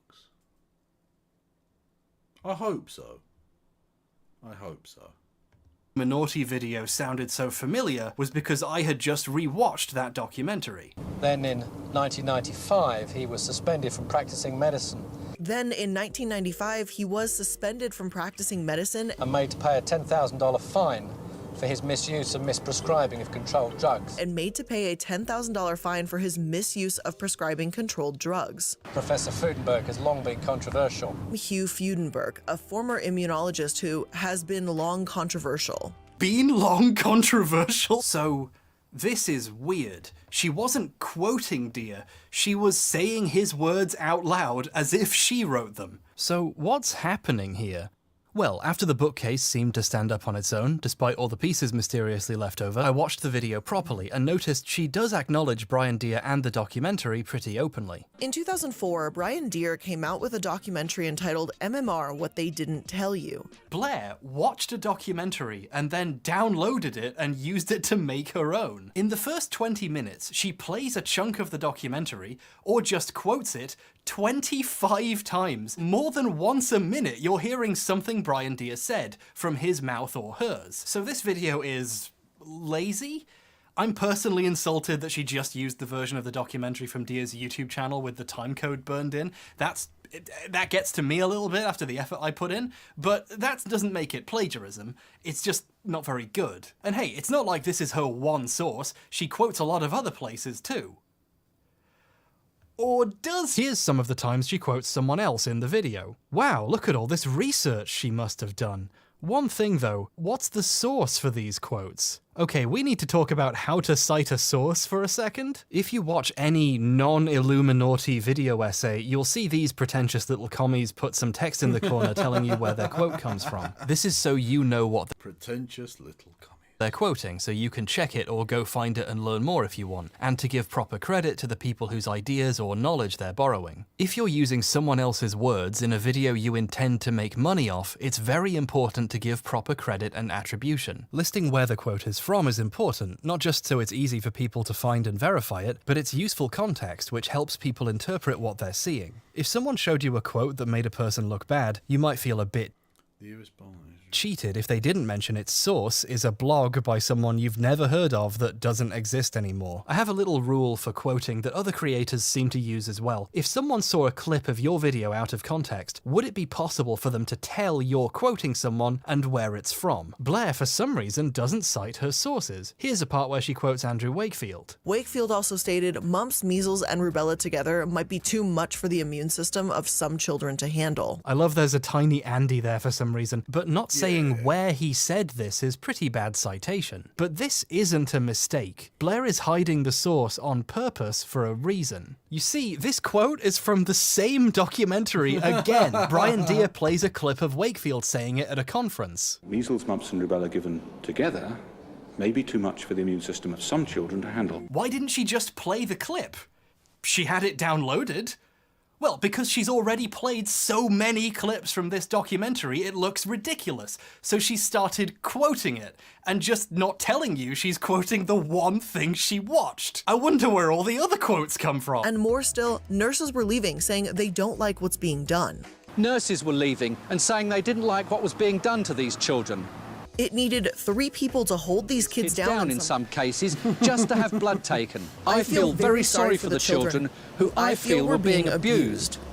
This study had in fact begun with a contract from a group of solicitors that were trying to sue MMR manufacturers. Chadwick said he had hoped the ordeal, when it hit the news, would die its own death. It includes injecting mice with measles virus. He injected mice with measles, extracting their white blood cells, extracted their white blood cells, and injected the stuff into pregnant goats. This is amazing. She just quotes people from this one documentary and pretends she did any work. Eventually, she stops bothering to even make it look like a quote and just starts saying Brian Deere's words out loud. And that's how the stuff at the beginning happened. She got so lazy she stopped bothering to pretend she wasn't copying the documentary. In 1989, he was caught up in a bizarre lawsuit with the Food and Drug Administration, which told him he had to stop injecting his autistic patients with blood products. Then in 1995, he was suspended from practicing medicine and made to pay a $10,000 fine for his misuse of prescribing controlled drugs. MMR, what they didn't tell you, has been chewed up and spat back into your mouth like you're a little baby bird.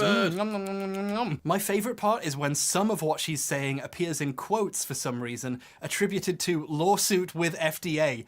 Like, no, Brian Deere said that. He established a scientific system that would satisfy Wakefield and Pounder for testing. And Pounder? Wait a second, who's Pounder? This Pounder guy never comes up again in the video. She brings him up here by mistake because she's paraphrasing another section of the documentary. He established a scientifically valid system that would satisfy Dr. Wakefield and his head of department, Professor Roy Pounder. Roy Pounder is an important character in the story. Blair has cut him out completely to save time, but she accidentally kept this one reference. This makes the copying kind of blatant. She's referencing a guy who... yeah, she uses... Yeah, no, she does use that, yeah. She uses the British solicitor instead of American lawyer.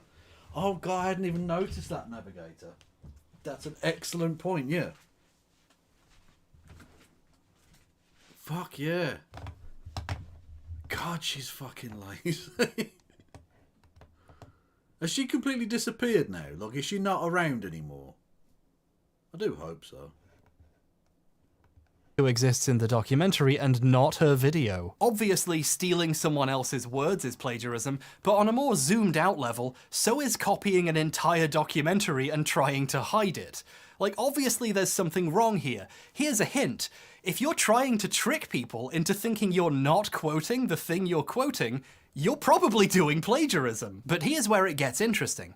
Blair knows people might notice this, so she's come up with a defense mechanism. The video has a link in the description to a list of sources, where stuff she quoted or showed it. What is she doing now then? Hang on, let's have a look. Oh god. Illuminati, yeah, there she is. Okay. What we got? Videos? What's the most recent one? From 19 minutes ago. Burgerim was overdone and oversold. What is the power of persuasion? Russell Brand, comedian or predator? Oh no. Oh no. I kind of want to watch that. Oh god. I'm going to have to watch that off screen. Oh, fuck's sake. In the video off screen, off stream even. Gets linked. This is normal, lots of people do this, although usually they cite them when they use them in the actual video, but still. It's an unlabeled collection of links that's difficult to sort through, but if you keep digging, eventually you find a link to Brian Deer's YouTube upload of the documentary. So now if anyone criticizes the fact she ripped it off, she can say, no, I was using a source, I cited it, check, it's in my list. Somewhere, and she uses this flimsy excuse to basically steal anything she wants. Blair The Brand one is going to be lifted directly from the Channel 4 documentary, 100%. Yes. Plagiarizes people, never mentions they exist in the video or cites them anywhere, but she puts a link in a list no one will read. So that makes it okay, right? The video we've been talking about so far is the second in a series of 3 about Andrew Wakefield. Here's part of the first one where she talks about his early career. He became a fellow of the Royal College of Surgeons in 1985 and a year later was awarded a Wellcome Trust Traveling Fellowship to study small intestine transplantation in Toronto, Canada. Let me ask you real quick. Is she quoting a source right now? I mean, no, it's just stock footage, so clearly she wrote this part, right? No. She's just reading an article from the Telegraph. He became a fellow of the Royal College of Surgeons in 1985 and a year later was awarded a Wellcome Trust Traveling Fellowship to study small intestine transplantation in Toronto, Canada. Dr. Wakefield returned to the UK in the late 1980s where he began to devote more time to research. Oh no, there's more. Joining the Royal Free Hospital in London, he worked on the liver transplant program and in 1996 began researching bowel disorders, autism, and the MMR vaccine. The average person watching this is being led to believe Blair wrote the words she is saying here. This is called plagiarism. The audience has no way of knowing she's actually reading them the fucking newspaper. But the article she plagiarized is in the list of sources. That's true, so we already know what the excuse will be. It wasn't plagiarism, she was just quoting a source. Without telling you. I'm imagining an alternate universe where Philip and Newt's videos just had a little paste bin link at the bottom, which goes to all the stuff they stole. Like as if that would make it okay? This is just plagiarism, but with a shitty excuse in her back pocket to create plausible deniability. The intent behind this is pretty clear. Illuminati videos are like 90% quotes by volume. The part where she plagiarizes the Telegraph is in a 5-minute sequence mostly consisting of quotes from other places. More research groups with more sophisticated techniques failed to confirm Wakefield's findings. Wakefield was actually born into a family of doctors in 1957. His mother was... This data led us to postulate that there may be a role for measles infection and Crohn's disease, even if Prostolate. Is that... Honestly, that sounds like thinking with your asshole. Your prostate thinking. Prostolate.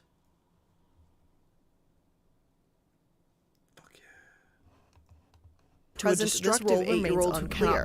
Medical Research Council, however, Seriously, huge chunks of the video are just reading entire screenfuls of text from the BBC, various papers, Slate, The Telegraph, and Brian Deer. Yeah, she actually quotes Brian Deer in this one. Wow! But this makes the videos boring. She's just reading pages of quotes at you. So to break up the screens of text and make it feel more original, sometimes she doesn't tell you she's reading someone else's words. She's doing plagiarism out of embarrassment to make the videos less boring. When I think a video is being lazy, I do a little test. I check what sources the video used, thankfully Blair provided a list, and I compare it with the sources you would get if you went to the Wikipedia page for the topic. All of the quotes in that 5-minute sequence I mentioned, including the Telegraph article she plagiarized, are just linked on Wakefield's Wikipedia page. Oh no, she's a wiki scholar. No. Oh, Jesus Christ. So, she watched one documentary on him and quoted everything from it, literally in verbatim, and then got some links from the to the bottom of the wiki article. You know what I said earlier about being maybe being a bit lazy with my production? I want to say at least I've never sunk to that level. You've never... Look, I don't have the highest production values in the world, but you can guarantee the nonsense I'm saying is what I'm actually coming up with. It's my own thoughts and feelings.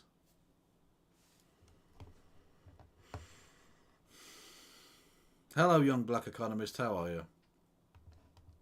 Oh, I know how this video was researched. This is a really common trick with lazy creators. Go on Wikipedia and quote all of their sources, and then it looks like you did a bunch of research and work. And to make it even better, she pretends she had to look for this stuff. Other studies have suggested there may be a link to Crohn's and measles, just not Wakefield. I was able to find a different study from the National Library of Medicine that's more recent. I was able to find? I mean, I guess I'm glad you were. One of the lights went off. Hold on a second. I'm not sure everyone is fully convinced that quoting a documentary for 30 minutes while pretending you're quoting someone else counts as plagiarism. I mean, it's a bit weird, but she cited it as a source, so technically it's fine. I see you little pedant. You think you're so fucking clever, don't you? But the fact she's trying to pass off other documentaries' work as her own is obvious. I think she did have people working for her as well, yeah. When you realise if you didn't know the source material... So were they also plagiarising? I don't know. Maybe she just didn't do the editing. Who knows? You would have no idea she was doing this. To test this theory, I decided to watch a video of hers on a subject I knew next to nothing about, the Fire Festival, which I've really not looked into before. It was no isolated island. It's pretty funny though. But an underdeveloped lot just north of a sandals resort. At first glance, the video is surprisingly well researched, with plenty of backstory and explanations. According to Marianne Roll, a local that owns an Exuma Point restaurant, they had every living soul on the island of Exuma who could lift a towel working. Lots of it is just quotes, of course. She's still just quoting people mostly, but the fact there's so many quotes makes it feel well-researched and credible. One of these people was Keith Vanderland, a pilot in charge of flying Billy around the Bahamas. According to Keith, Billy's team really wanted to do... And, once or twice, Blair brings up one of the documentaries about the Fire Festival and mentions something that happens in them. Later, in a documentary around the event, Billy himself claims that they had rented 250 houses. She makes it very clear what her source for that section is. This all seems very above board. And at the end, Blair says those two documentaries were some of the sources she used for her video. I used both the Hulu and Netflix documentaries as sources for this episode, as well as various articles. I think it's fair to say an average person would think they were watching an original work with lots of research and sources, which tastefully brings up two documentaries when necessary. And that's what I thought too, and I thought that was fine. It was a pretty well put together video. But then I watched Fire, the Netflix documentary about the Fire Festival. And what I realized was that they had rented an area north of Sandals Resort. It was no isolated island, but an underdeveloped lot just north of a sandals resort. And then effectively photoshopped out the bottom portion of the map to make it look like they were on a deserted island. They were photoshopping out the rest of the island to make it appear as if Fire Cay was a deserted island dedicated to the event. According to Marianne Roll, a local that owns an Exuma Point restaurant, they had every living soul on the island of Exuma who could lift a towel working.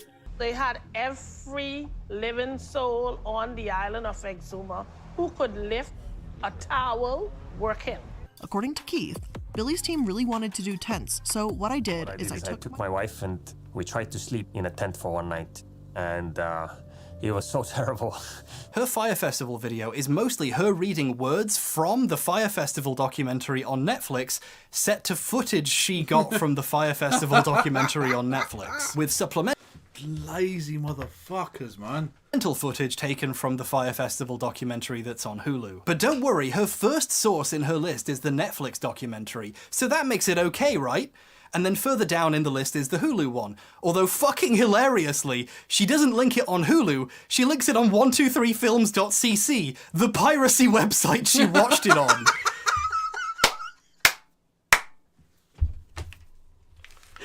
That's incredible.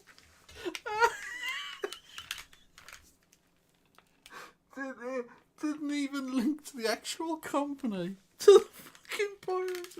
Therefore admitting that you didn't even pay the fucking company to watch them. Jesus Christ. It's like compound fucking plagiarism or whatever. It's ridiculous. Oh. Ladies and gentlemen, now this we got him. Victory is ours. Thank you, Milk Mio, for following. Welcome to the Kevolution. And thank you, Wayward Historian, for gifting us up to Maranaka. Much love. This is journalism! Yeehaw! Calvin claims he then went to the Bahamas for himself to see what was going on and discovered that the luxury festival tents were nothing more than leftover emergency relief tents from Hurricane Matthew. Apparently this part is from Calvin Wells. No, it's from the same documentary she got everything else from. One of the things that really struck out to me was that they were erecting these dome tents that were pitched as luxury villas that I realized were leftover hurricane tents from Hurricane Matthew. The footage playing while she is saying this is the same footage the documentary is showing as Calvin says it. She's just replaced the documentary's voiceover with herself quoting the documentary. It's ridiculous. Quoting documentaries you pirated for 30 minutes while pretending you're just quoting specific individuals is plagiarism. To give an example of how to do these quotes correctly, here's a New Republic article that quotes one of the things Blair did. As one caterer puts it in Netflix's Fyre, it's clear and to the point. The article isn't trying to look like it found this quote. Blair could have said, in the Netflix documentary, this person says this, but she'd have to say that 50 fucking times, and it would make it obvious she's just remembering Netflix at you, so she deliberately obscures the actual source of her quotes. This is to convince a casual audience she found these herself by doing actual research and reading articles and interviews with these people, which she didn't. This is passing off the work that went into making the documentary as her own. When she brings up the other documentaries as if she's only just talking about them, this is a lie to make you think she hasn't been doing it the whole time. According to Mark Weinstein, a festival consultant, a metric shit ton, actually slightly more, an imperial shit ton of this video is just footage from the Netflix documentary. Seriously, you can't even fucking take your own screenshot of these articles? What the fuck? This isn't even plagiarism. This is genuinely just copyright infringement. Yeah, I was about to say, look, it's one thing to not attribute a quote to a British journalist from a story from 20 years ago. This is on Netflix now. You're just stealing Netflix's content, and I reckon they might have something to say about that. Actually.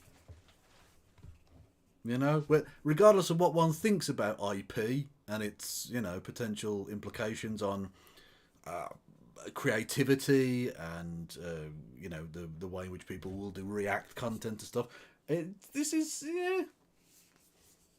pretty blatantly theft, you know.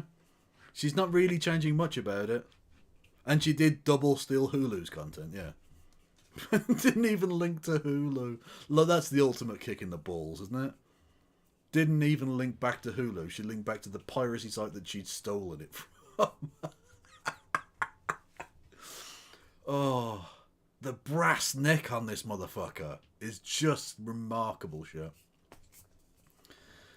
Oh. The copyright holder could get this video taken down easily and maybe even take her to court for the ad revenue she got from their footage. Yeah, exactly. You know YouTube's copyright system, where if you use 5 seconds of the wrong TV show, your video is demonetized? You're probably wondering why that didn't happen here. This is what the Content ID system actually exists to stop, after all. Well, this is why the video has all these ugly filters. What Blair is doing is so obviously stealing that YouTube would notice, so she had to put bisexual lighting over all the footage she got from the documentary. Whoever's making these videos is fully aware what they're doing is unacceptable and is purposefully working around the systems designed to stop them doing it. Blair doesn't just reuse other people's footage without credit though, the video has also been edited to hide the credit that was there. The Fire documentary It's so good. It's so good. Fucking hell. Oh, like, it puts into perspective my rather amateurish attempts at doing this, right? When I used to try and get around copyright, because I wasn't stealing, I was legitimately doing like transformative content, but sometimes they get caught up in the filter and it's fucking annoying.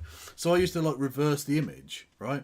So you literally just flip it, so the other way. So what was on the left is on the right and right on the left, which is fine as long as there's no writing, because it's just a person's face, but they just look slightly weird, right?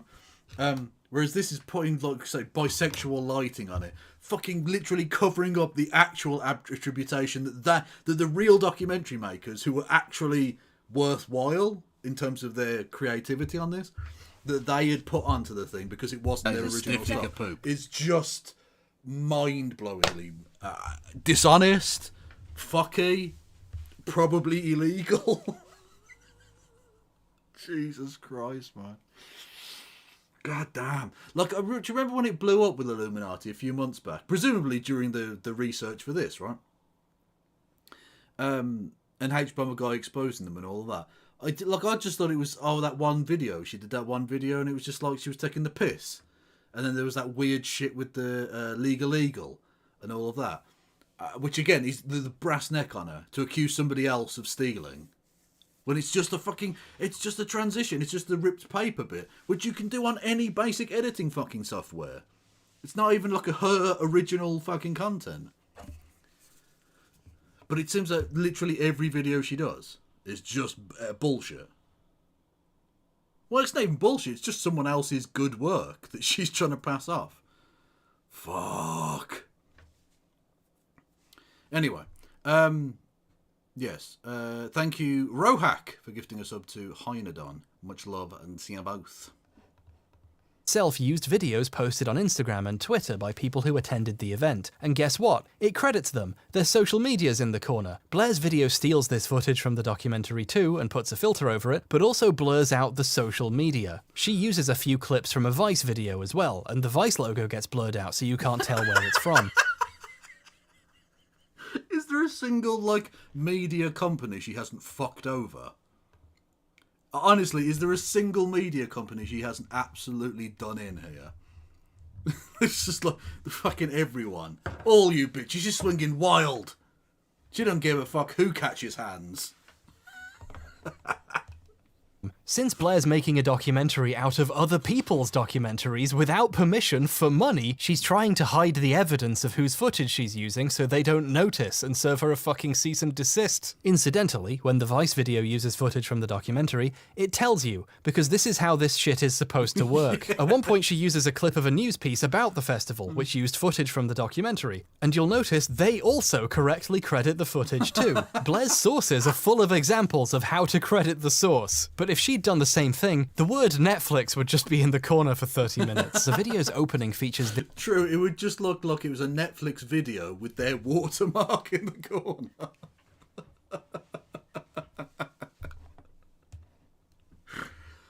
Oh, absolutely fucking wild.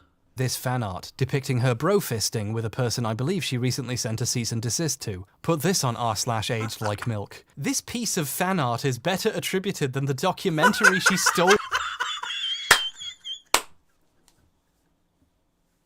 Oh, okay, this is a banger. This is a banger. This video's, it's fucking good. This video from. The 25 minutes of clips and quotes from Netflix don't get this treatment. She just says, I use these documentaries as research at the end. And I guess she's not lying. She definitely did. I wish there was room in the video to show you just how much she quotes the documentary without telling you, while reusing greased up footage from it, but it's most of the video. There's just too much to show. I also wanted to go more into the ways making sloppy, poorly researched videos means the videos are full of obvious mistakes, but this video's looking kinda long, so I shouldn't. However, before I realized... Really? This video's looking kinda long, is it? 4 fucking hours. Honestly, we need to have an intervention, okay? We need to say to Harris, look, come on now. This isn't acceptable. A 4-hour documentary about plagiarism. This needs to stop. You could have made this into a series of videos and released them in reasonable chunks over the course of time. You're hurting yourself and you're hurting everyone around you. Okay? We want you to get better. But Hbomber, we need you to want to get better. Okay? Realized I shouldn't, I'd already made all of it. So, check out the new video on my hot new second channel. I have a second channel now. It's not a live stream channel I hastily rebranded. Check it out if you want to see me complain about Blair getting the Stanford prison experiment wrong. And also Silent Hill lore. Why would you want to watch that? I don't know. This is a horrible pitch. As a creator, my question is, why make 3 bad videos a week when you could make 1 half-decent video every 2 weeks? Or 1 pretty good video every year? Videos like this aren't made for the reasons or 1 absolute banger every year, which is the Hbomb strategy. And it's worked, to be fair. Normal people make videos, like to inform or entertain or for the joy of making something. They're made for the purpose of putting out more content. The phrase content mill refers to organisations which produce huge amounts of material very quickly, designed to get attention, with no interest in quality. If you've ever seen an article in a search with a compelling title but which says nothing for several hundred words, and only tells you the thing you wanted at the end, while showing you 7 million ads, you've had the content mill experience, my friend. Yep. Some of these are just a link to a video someone else made, but they got to show you ads. There's a ton of channels out there whose objective is to make as much stuff as possible, as fast and as easily as possible. We just watched Cinemassacre become one of these, making easier, lower effort, worse videos, and for the ones that were supposed... Oh yeah, 255, don't get me wrong. I mean, I would never pirate a video because that would be a terrible and illegal thing to do. But my friend, let's call him Nevin Kogan, right? Nevin is... he is, over the course of his online experience, he has used various sites, most notably back in the day Pirate Bay, to access videos and content and stuff and download games and things that, you know, it's a thing, you know, it's fine. But I would never, Kevin Logan would never do that. What's Gil's opinion on the matter? Gil thinks that all of the CEOs of all of these companies need to have a chat with him. He just wants to have a friendly chat. You know? What can you say? You can't say fairer than that. He just wants to talk to them in the free marketplace of decapitation. I mean, ideas. Supposed to be good, outsourcing the editing to a guy they underpaid so badly he later quit, and the writing to a guy who turned out to be stealing shit. The quality suffers, yeah, but if you don't care about quality, you save yourself a lot of time and effort. The people who are in this for the money are engaged in a constant race to the bottom, to find the easiest possible content to make and still get paid for it. If you're a nerd, and look at you, you've been recommended a YouTube... Don't know what you're talking about. How dare you? I'm clearly the bass player from a new metal band that had that one hit back in 2006, so sharp. Short where a robot explains what happens in a comic. The sad story of Rocket Raccoon, the drunk who knew Batman's identity after Homelander lost his mind. These float to the top because there's catchy names and there's hundreds of them, so they get recommended to everyone even though nobody likes them. My favourite insane content farm stuff is when an AI explains the plot of a movie to you, but the title is "A Woman Wakes Up Covered in Bees" or something. Welcome back to Movie Recaps. Today I will show you a drama, fantasy film from 2018, titled Be With You. Spoilers ahead. These are so perplexing, they wrap back around to being performance art. He has only 3 organs left, but the scientists turn him into a super soldier. It's RoboCop! An AI voice...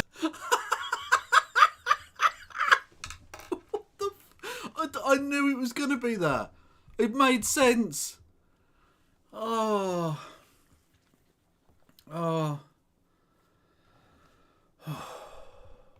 This explains the plot of RoboCop to you. It does, Incredible. yeah. But if something becomes successful, even if it's something this weird, people are going to try and do the same thing, especially if it's easy to crank out, like an AI recapping a film. The opening scene features a guy who finds himself confined within a large cube. The opening sequence introduces a prologue. After this, the chaos caused by the Egyptians is depicted. Today, I'm going to explain a film based on the real-life story of the youngest warrior of World War II called Soldier Boy. Today I'm going to explain the horror zombie film, titled Warm Bodies. And walked over to the man. When the man saw it, he was still cursing at his wife. The Dog King has gathered hundreds of stray dogs. He is leading his entire army to attack the city. Hi, Jake Recaps here. Today I am going to explain a movie called The Dog King. I'm intrigued by Dog King. Allerlero. So you can see how content mill shit dovetails very nicely with ripping people off, if not outright plagiarism. And right in the middle of this ecosystem are reaction videos, where people just upload themselves reacting to other people's videos. The money almost makes itself. Reaction videos are a key piece Call out of the Illuminati puzzle here, because that was Blair's previous content mill. A few years back, reacting to Reddit posts was a popular format, and it was easy to make, so hacks jumped on it. She used to make videos reacting to popular Reddit posts, and she'd try to add to the jokes, and, you know, not manage it. After all, if I can't trust the President of the United States, who can I trust? And that's, Tricky Dick. Very cool man, the Watergate scandal man himself. Extremely boringly reading out Reddit posts wasn't good content, but it was content. She saw moderate success doing this for a few years, briefly forming a communal channel where He's talking to you right now. Do I care? Do I give a fuck? she and several friends reacted to Reddit posts together called Sad Milk, a channel... Also, we weren't just reacting to other people's content. We were playing fucking Keir Starmer bingo, okay? That's politics, motherfucker. High school team defeats other high school team in high school football action. What is that? What? Thank you, Marcel. I don't know what the fuck that is, but yeah. Which has since been completely obliterated, and she's currently sending cease and desists to the other members to stop them talking about why. So that's fun. But this kind of explains a lot. In a way, Blair has always just been reading other people's stuff at you. She spent over half a decade trying to become a popular YouTuber, by any means necessary. Before these, she used to do storytime videos back when they were really popular, which led to a notorious video where she talked about clogging a toilet by literally filling it with shit. I didn't even see the hole, so I knew the poop wouldn't go. When video essays started being... We've all been there. Tell me you haven't been there. Tell me. A popular format, she pivoted again and started making what she makes now. None of this has ever been about actually making something she cares about. It's always been about making something popular. When these finally caused her to really... That's true. Keir Starmer is plagiarising Margaret Thatcher. We were doing meta-analysis in advance of watching this. You're quite right. Honestly, my streams are art. And if you disagree, you can fuck off. Don't forget to give the bits and the subscriptions. You can give the subs and the bits and messages.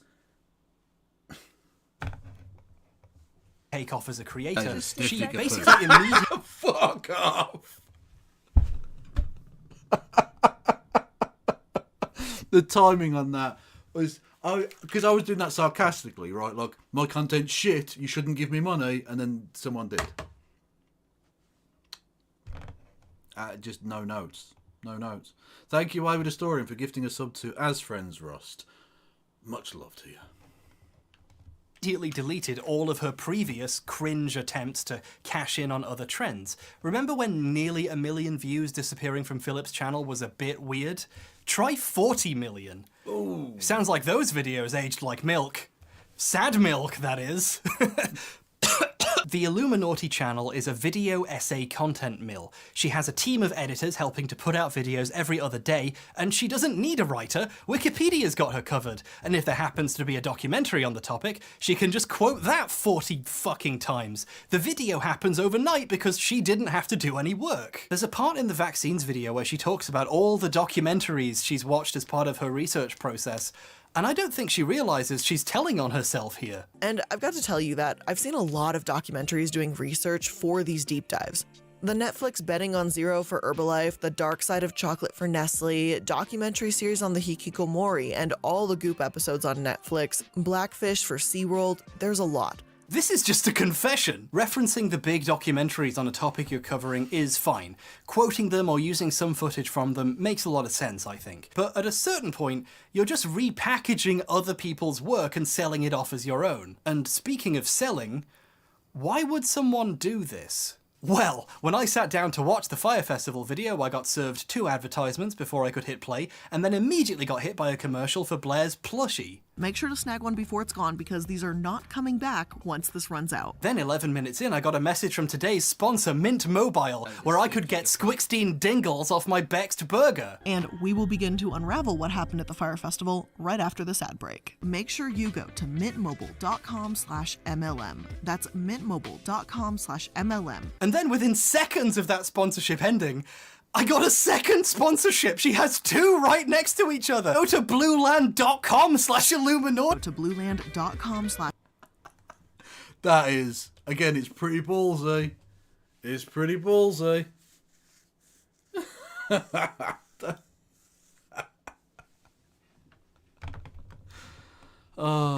Screw you, text-to-speech. What did you do? Did you do a text-to-speech? Did I miss that?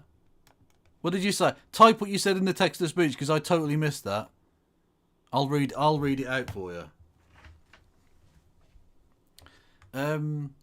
That's an interesting point, young black economist. I think it is maybe a little self-aggrandizing, but I can understand why he feels aggrieved as a person who puts in a lot of effort into his content to see someone else trying to, you know, cut the line, so to speak. They're pushing ahead of it, you know. I am a text-to-speech. You're quite correct. MLM. That's 15% off your first order of any products of Blueland orders at blueland.com/MLM. Now, I don't want to speculate how much money Blair made from this sloppy shit that was made in about a day, but I do know how much a video with that many views makes in ad revenue, and I know what the overhead is on those plushies, and I've been offered similar sponsorships, so I'm pretty comfortable in saying she made a fuck ton of money from stealing someone else's documentary. It turns out it's the same twist it always is. Why did this stupid shit happen? You typed, well, if the chatters don't want to give me money, in the words of the great and wise Elon Musk, they can go fuck themselves. Exactly. Okay? If you don't give me money, GFY.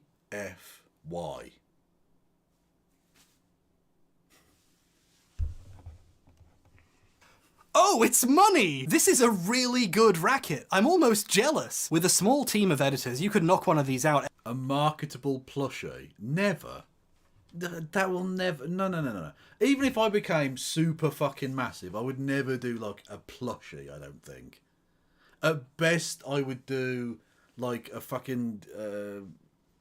fair trade fucking unionised t-shirt range or something. Like, that would be the most you'll ever get in terms of merch. I'm not a merch person. Does this face look good on a fucking t-shirt? It doesn't look good on my fucking skull, let alone on, look, anything else. I don't have a brand. Ah, shit. See, I just fucking kicked my fucking thing. Anyway. Every few days. And she does. I mean, she doesn't need a writer. Now, maybe this technically isn't plagiarism. Maybe you give them a pass because having a link somewhere in a description makes it okay to have done this. But I think we can all agree that even... Lance tried to make an ethical plushie and it would have cost $200 a piece. See what I mean? That's what I mean. Like, you can do ethically sourced, you know, proper t-shirts and stuff. They're expensive, but they're viable, right? I think we saw that when Hassan did his thing, didn't he? Last year, was it? Or it might even have been this year. I can't even remember. But yeah, plushies, that's not an idea. A body pillow. Fuck off. And if it isn't plagiarism, it is, at the very least, shit. When we're talking about creative works, questions like this aren't really about rigid definitions. It's about whether or not something passes the vibe check, as adults pretending to be children might say. A lot of this is about how something feels. Case in point, when Blair accused someone else of stealing from her. Plot twist, baby! Party time. The Legal Eagle debacle. This is Devin Stone, law YouTuber and actual law. His name's almost real. Devin Stone. I think I've told you this before, haven't I, about the Canadian, the lady Canadian snowboard person called Devin Logan. Stop it. Get some help. Maybe they should, yes. Here you go, Devin Logan. It's a real person that really existed. Or exists. They're not dead or anything. Actually, they're American. They're not Canadian. Apologies. An American free skier from West Dover, Vermont.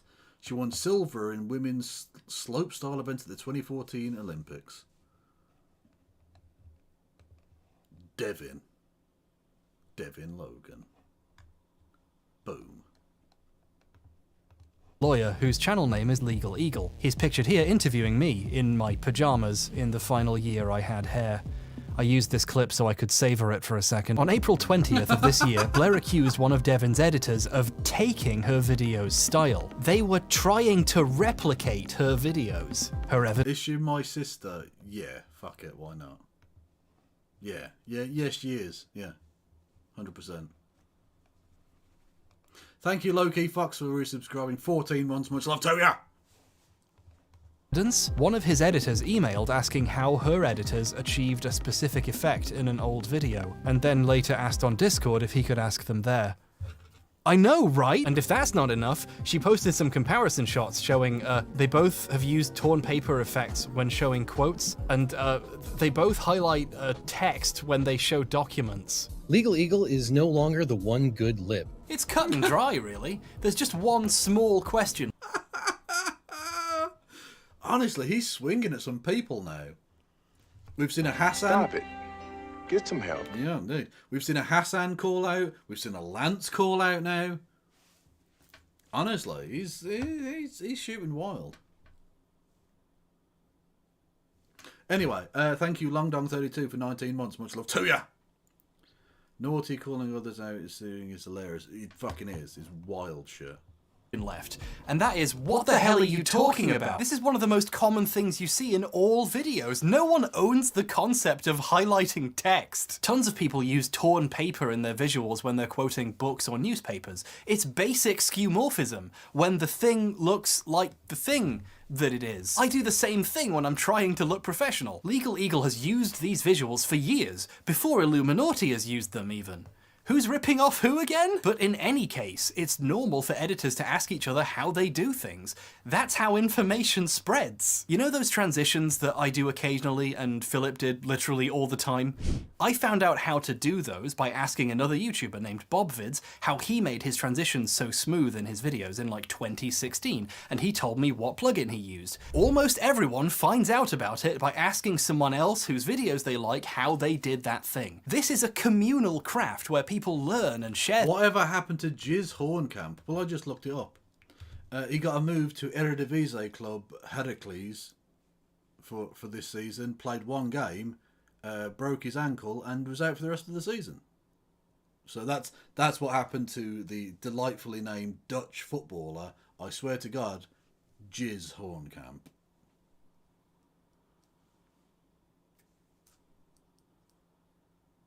Fact.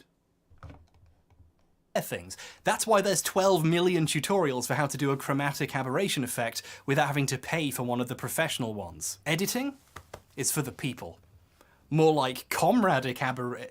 Nah. The accusation wasn't just false, it illuminates, how Blair sees the world. She doesn't really understand the concept of sharing amongst creatives, because she's never actually created anything. Ripping people off is her entire business model, so she assumes that's how the rest of the industry works. Well, the return of Jizzwatch, but I mean, he's not going to be back till next season, so what are you going to do? Hang on, is Kissinger still dude? Let me just check. Let me check. Yeah, Henry Kissinger is dude. That is correct. The Dutch are a very serious people, and you should take them seriously, okay? Fact. I am Dutch and had to look that one up because I didn't believe you. True. Yeah. His real name is Jizz Hornkamp. Mental. Fucking mental. Yeah. Well, I know you're new here, Robert Clam. We had some fun with Henry Kissinger is dude. And then the historical front page of a Dutch national newspaper, Hitler Dude, from 1945, which was delightful. Hitler Dude. Can we get some lols in chat for Hitler Dude? Don't clip that out of context. No need to be doing that. Just people competing to exploit each other's ideas. To this sort of person, the fundamental act of asking questions and talking shop become devious tricks to get you to give away your precious secrets about how you highlight text. Basically, this is a completely ridiculous accusation. This particular thing really annoyed me, not just as a video editor, but because I had a personal history with her videos. Here was someone whose career is built on remaking other people's hard work 3 times. Yeah, I should point out to our new Dutch friend, I have a theory, which you may be able to confirm or deny, whichever, that I don't think Dutch is a real language. I don't think it's real. I think Dutch people are just pretending that these things make sense, and they're just making strange noises. Hitler Dude. What now? What? What's that about? There you go. Hitler Dude. It's very silly. Very silly. Spange. Why is there a J in Spain in Dutch? Because Dutch isn't real. Clearly. It's the only answer that makes any fucking sense. I love the Dutch people enormously, but they need to stop pretending that this is a real language that they're actually speaking. Martinus Josephus Maria Tiny Cox. What the fuck? Is a Dutch politician who's been serving as president of the Parliamentary Assembly of the Council of Europe. His name is Tiny Cox. As you do. His name is Tiny Cox. Again, not a real language. Like, look, Dutch people, stop pretending, okay? Stop pretending that this is real when you've got people called Jizz Hornkamp and Tiny Cox. Stop it. Okay? We're on to you. Also, not every name has to have Van in it. It doesn't. It's funny, don't get me wrong. I like the joke. A week, getting extremely aggressive that someone asked someone else how they did something. I'd found the Brian Deere stuff years ago and kept it to myself because I know this might be hard to believe. Is Mussolini poop? Oh, that's so good. Oh, by Pagan Man, have my babies, please. That's amazing. Think about it. If Hitler Dude is Mussolini poop. Think about it for a second, people. Think about it. It's actually fucking exceptional. Seriously, I will fucking blow you for eternity. It's honestly, I'm tearing up with joy at that joke. Thank you. I don't like randomly starting fights with strangers, but since Blair seems okay with doing that, and it was on my mind anyway since I was already working on this video, I posted a video with some examples of her ripping off Deere in a quote tweet. A lot of the reactions to my tweets seemed to show that this made people rethink how they felt about the work of someone they previously respected. And this, for me, confirms my hypothesis that whatever you call this, there's something wrong about it. Realizing how heavily regurgitated someone's work is changes how it feels to watch. Even if you like something about it, now in the back of your mind you're wondering if it's them you like and not the person they got it from. Plagiarism stains a person's work and makes it tough to appreciate even the original parts, because you'll never really know for sure again if they're original. And being the one getting ripped off feels pretty bad too, which I'm sure Blair understands, that's why she posted all of these tweets.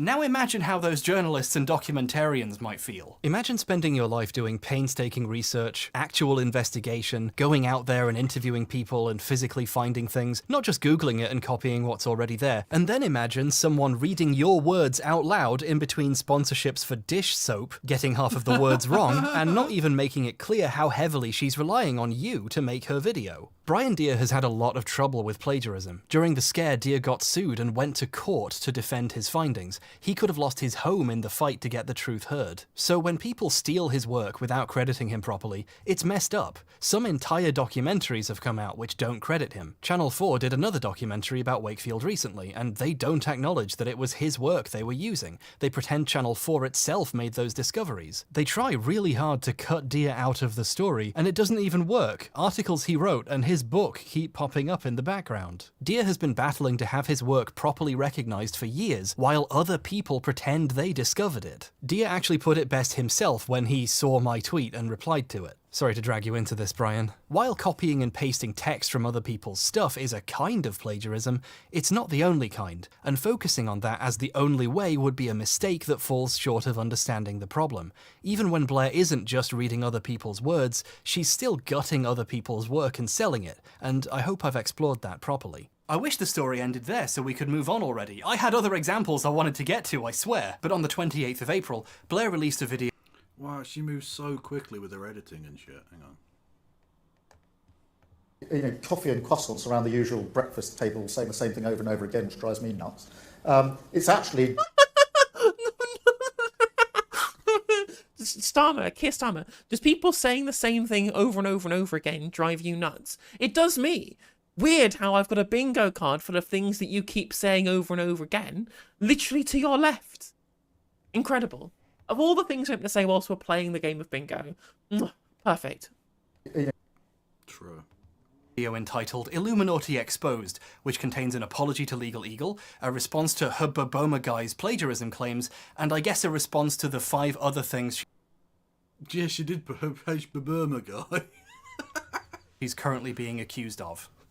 She seems great, and in the section intended for me, she responded to my tweet. So in the interest of fairness, let's see what she has to say. Before I get into the accusation itself, I want to address the topic of plagiarism. And that word has been tossed around a ton, and it's not something to be taken lightly. And I just want to take a minute to define this word. She begins by citing the many dictionary definitions of plagiarism, which is very funny. On screen are definitions for the word plagiarism as defined by Merriam-Webster, Dictionary.com, and the University of Oxford. But then... Look, Seymour Cox is just a funny name, okay? The rest of the language makes sense, but Seymour Cox is funny. That is pretty humorous. Then, she disregards all of them anyway and invents her own special definition with a loophole in it. I'm showing multiple sources defining plagiarism, but the overall definition is going to boil down to this. Nice. Plagiarism is to take someone else's idea as their own or to not credit the source. The actual definition, you know, the thing that is wrong, passing off other people's work or ideas as your own, has had this new thing grafted onto it to do with crediting of sources. The other definitions do bring up not crediting people as part of it, but Blair has made it central to her definition. Remember what I said about plausible deniability? This is Blair trying to cash that in. She objectively has passed off the work of Brian Deere, the Fire Festival documentarians, and countless others as her own, up to and including reading out entire paragraphs from articles without even telling you she was quoting anything. Yep. But in this new definition, as long as you hide a link in a document no one will read or mention once you used it as a source, it magically becomes not plagiarism anymore. She then gives the defense that she did cite Deere in that paste bin of hers. But her video demonstrating this actually shows why this is a cheap trick. When you go to my sourcing page for this particular episode, you can also see that the documentary is listed as a source. Illuminati's paste bin full of disorganized links is embarrassing to watch her scroll through. I assume she was trying to show how easy it is to find the documentary in her list, but then she couldn't find it. She cited it as a contextless YouTube link, so she has to have text appear on the screen saying which of these sources was the documentary. What really surprises me about the response is how deliberately manipulative it is. She makes a big show of how thorough she's being in her response. With that definition being clearly identified, let's go ahead and take a... Oh, he's doing the cameos already. Megan, how are you, darling? I hear that you're getting some tough heat in the press and that life might be a little rocky now. Let me tell you something. If you believe in what you stand for and if you fight for what you do and you stand by those convictions, screw the haters. The haters are going to hate. Look, they can boot me out of Congress, but they can't take away my good humor or my larger-than-life personality, nor my good faith and the absolute pride I have for everything I've done. So this is about you, Megan. Be yourself unapologetically. Just love yourself. Just make sure that you don't buy into the hate and stand your ground and don't let them force you out. Don't let them bully you. You do you, girl. I'm cheering for you. Mwah. Fuck me. Imagine paying $200 for that. Imagine. Fucking hell. A look at what Harris brought to the Twitter table. She shows my tweets about the situation, obviously, and she reads them all out, which makes sense. She's used to reading people's words for a long time, but she doesn't... Yeah, it was mostly about him, yeah. ...show the video she's actually responding to. Harris posted this video saying, and I quote, "Personally, at Illuminati, I would define plagiarism as something a bit more specific. For example, copying someone else's documentary directly into your script." End quote. After slowly and painfully reading out the entire surrounding context, why doesn't she show any of the video? Well, because it would make her look really fucking bad. If she showed the video directly comparing her with Dia, she wouldn't be able to defend herself at all. It's obvious what she did was wrong. Instead, she shows this one screenshot, which just happens to be the part where she's technically quoting something on the screen. And then she gives the defense that, look, you can see I was quoting it. However, in his own video, he shows where I'm audibly quoting a direct line from the document. That was George Santos, yeah. The actual, real Giorgio Santosio. That's not his real name. Documentary and even Although, who the fuck does know his real name? I'm not sure he does anymore. He's got credit cards in 12 different names, so... Visually, you can see it on the screen with the quotation marks. A direct line from the documentary? The video says it's from a lawsuit with the FDA. I have to admit, this is some pretty clever sleight of hand. She's showing specifically the one section where she technically is quoting something. At the time of recording, it was really obvious to me that it was a citation of the documentary. You know she's pretending to quote a lawsuit while actually reading someone else's words, but the audience watching doesn't. Her official response on YouTube has way more views than the Twitter video she's responding to here. More people have seen a manipulatively framed single image from the video than the video itself. I got some replies from people who had clearly just seen her video and not seen mine, trying to defend her on the basis that she did put it in quotes. She just didn't cite the source correctly, and you can find it in the description. Some poor Illuminati fans out there think I'm mad at her for quoting some words slightly wrong, because they assume, in good faith, that the YouTuber they like wouldn't tell them an obvious lie. Sadly, Illuminati isn't a unique story. She's just the most prominent tip of the iceberg of content mill video essay garbage. If you want to see these extremely poor practices in action, you need only watch the videos about Illuminati. You know, drama YouTube. The worst part of YouTube. Koba says point of view, showing a picture of a man with a hatchet, who I assume is Hbomberguy, but I'm not too sure to be. What do you assume? No, that's actually just a mixture of Phil Mitchell and Wayne Rooney. That's what that is. Honest. Drama YouTube is its own sub-ecosystem of content mills, grinding out infinite buckets of slop about whatever's happening in that moment. So I'm not gonna milk this anymore after this video, okay? These people are so busy making the videos, they don't even have time to find out what Blair did. They're finding the most popular tweets on the topic and hitting the record button. Not enough that they steal ideas. They have to go out of their way to slander others' work for having the most banal similarities. Yeah, that's right. Wait. Banal? Banal?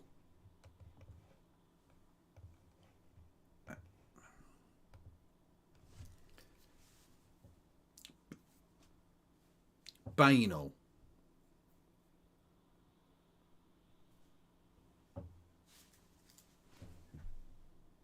Banal. Okay. That was, I mean, look, a decision about pronunciation was made there. A wrong one. a very wrong one.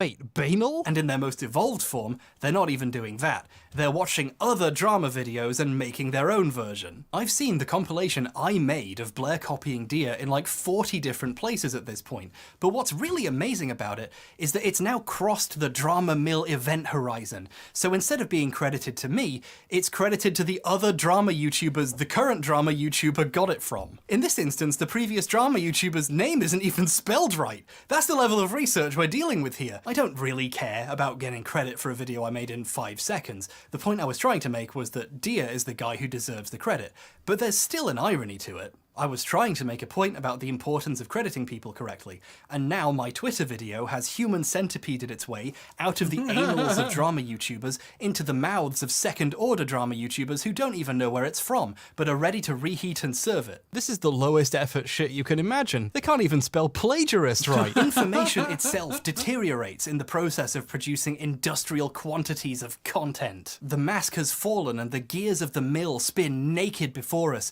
as they wheel and crunch all meaning to dust and Raid Shadow Legends sponsorships. Go to audible.com/repent Harlequin to enter a coma and escape this madness. Anyway, thank you for taking the time to reply, Blair. I disagree. I think this is where it starts to become a little silly. Don't get me wrong, the drama mill people are garbage. But the idea that some YouTubers have to take a sponsorship because that's what actually pays the bills is, I mean, that feels a bit rubbish. Like, we're not all people who are going to get, what has this got? 3 million views in a day. That's not going to happen for most people. Hbomb. It's just not going to happen. Some people have to take a sponsorship. I haven't taken one, but, you know, it's a bit looking down your nose at people, and that doesn't feel great. Agree. I don't think your new special definition of plagiarism with a loophole in it is plagiarism. I think plagiarism is plagiarism and you are a plagiarist. But thank you for taking the time to respond. And good luck with all that other stuff. We should probably move on. Let's talk about some good videos. Remember my video about the Roblox oof? No, to be fair, I do take a sponsorship from Raytheon. But that's just because I enjoy death. I enjoy death.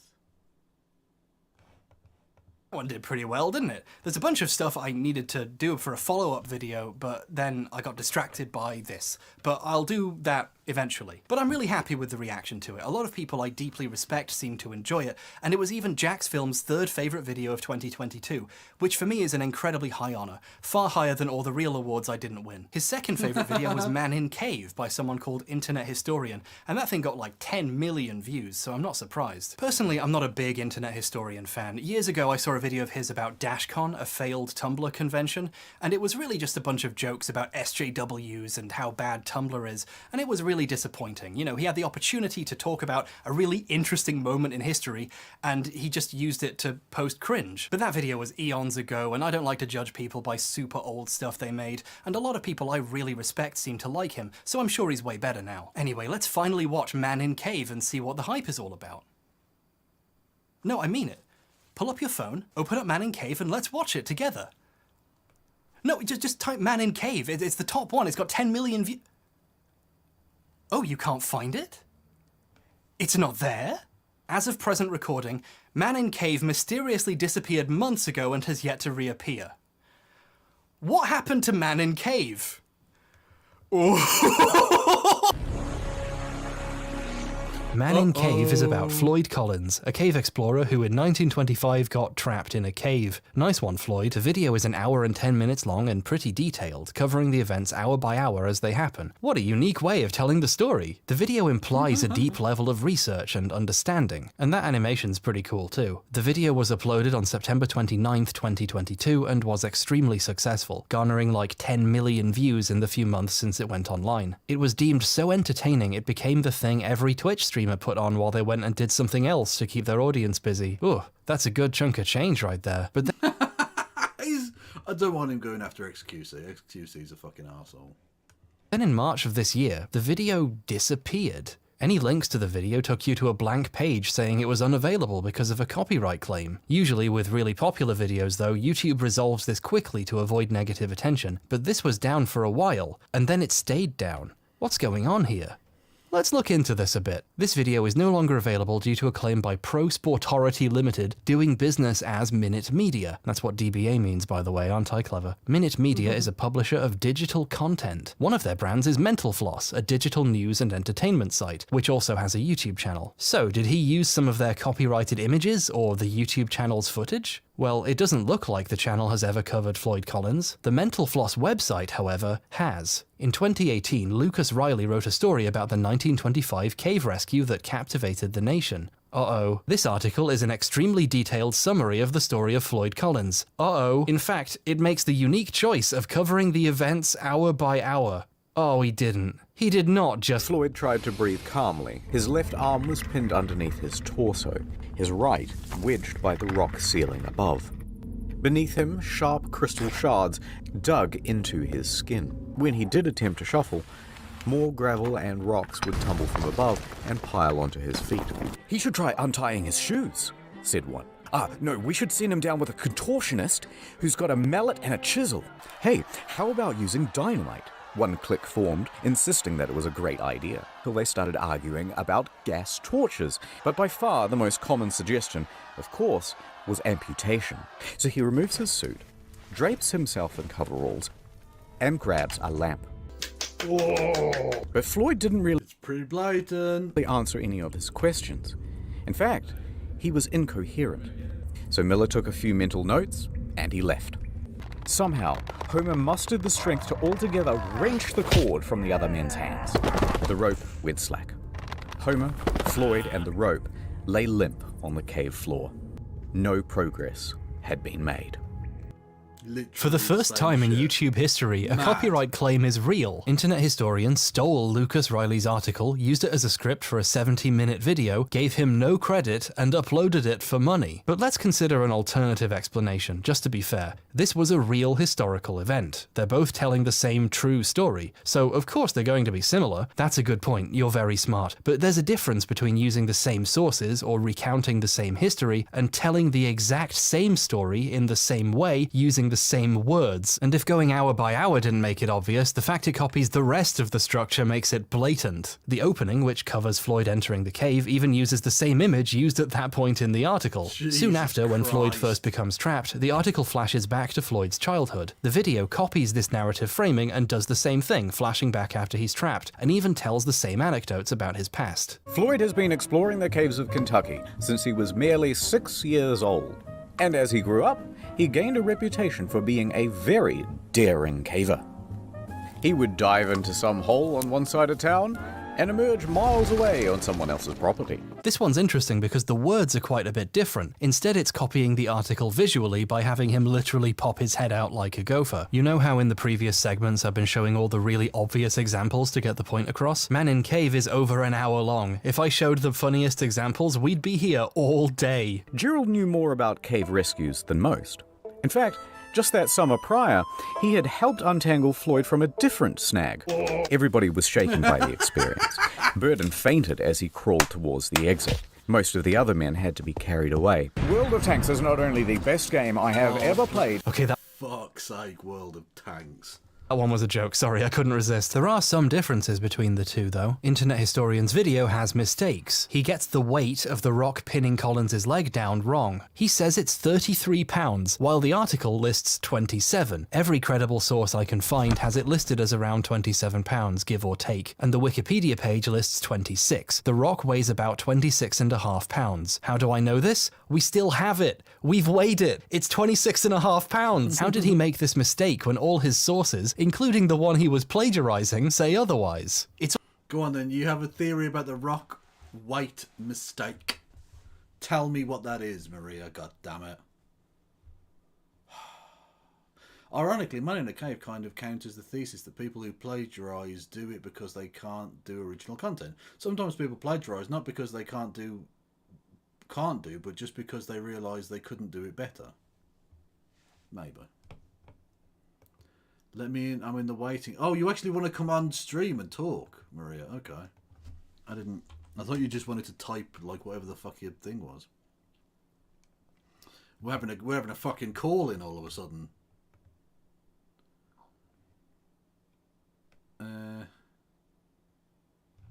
Where are we?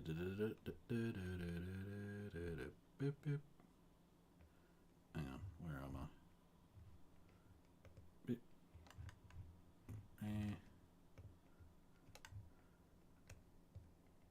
Hello.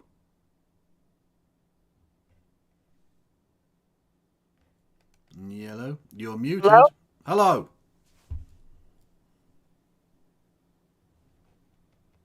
Hello. Yes. Well, I'm not going to say fucking hello again. Come on. What? Hello. Can you hear me?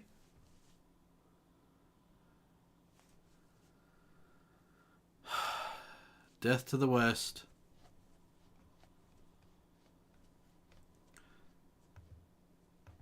Can you hear me? For some reason, I can only hear you through the stream. Okay, just say your piece and then I'll kick you out.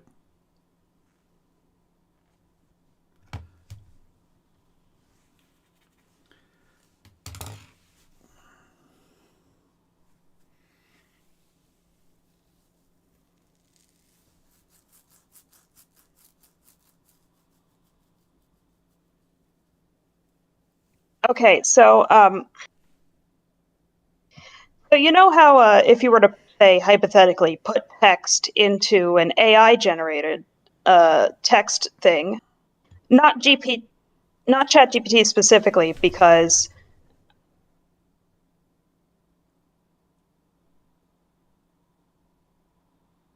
What the fuck are you doing? not ChatGPT because ChatGPT didn't exist until November of 2022, and this video was first uploaded in September of 2022. But there were still tools like it before then. So let's say, hypothetically, that you dumped the article from Mental Floss into one of these things, and then you asked it to rephrase everything, and it gets to the phrase 27 pounds and thinks currency. And so it converts it to dollars. Now, what's interesting is that in August of 2022, at one point,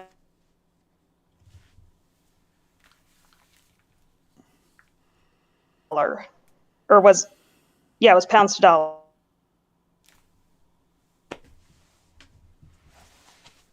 2.9, rounding to the nearest whole.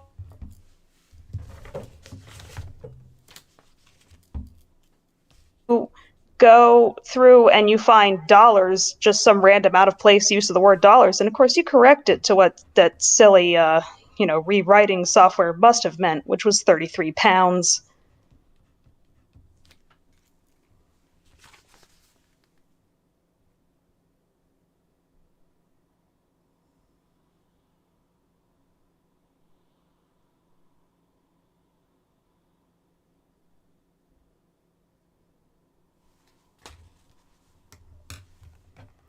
Okay, this was a mistake.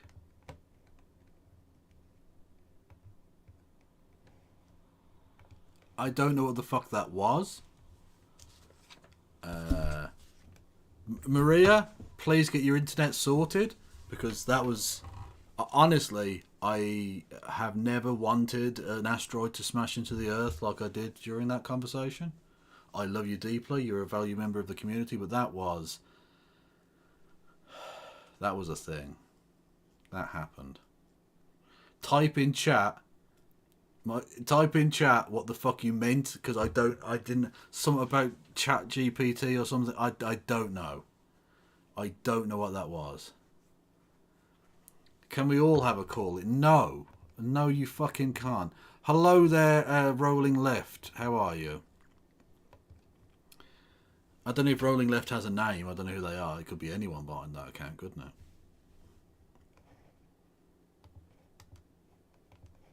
It's almost like when he was loosely rewriting the script to seem more original, he accidentally changed some of the facts of the story. Or maybe it was on purpose. It's slightly harder to say it was plagiarism. How did my viewership go up during that? How? How did the viewership on the thing go up during the conversation that where you couldn't hear the other person? I couldn't speak because they could only hear me 20 seconds later. Okay, Maria, there's no need to shout. It's fine. Just it's a bit of fun. It's just a bit of fun. I don't care. You can just type out whatever you thought the theory was, man. It's fine. Now. I mean, how could he be ripping anyone off if he got the facts wrong? Man in Cave is also a little confused about the fucking cave? In 1917, Collins discovered a beautiful cave full of stalagmites on his family's land, which he named Crystal Cave. They tried to turn it into a tourist attraction, but this didn't pan out. He then tried looking for a new cave on his neighbor's property, and this is the cave he got trapped in while clearing out, which was later named Sand Cave once he became trapped. This is covered in the article as well as being common knowledge about this story. Internet Historian treats them like the same one cave and calls it Sand Cave. So now the story has insane shit, like Floyd advertising Sand Cave to tourists, which literally never happened because he... Oh, okay. I see what you... Alright, so, yeah. Fair enough, Maria. It's possible. Yeah.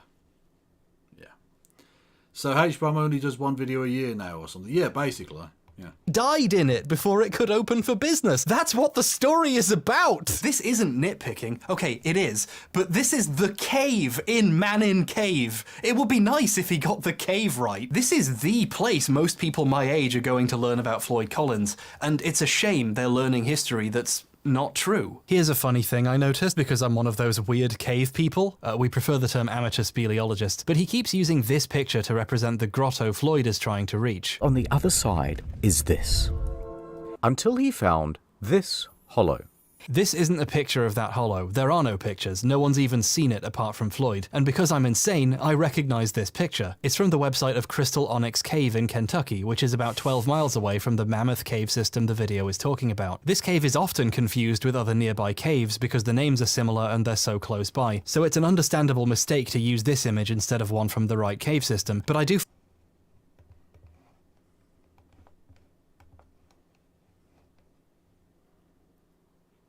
What?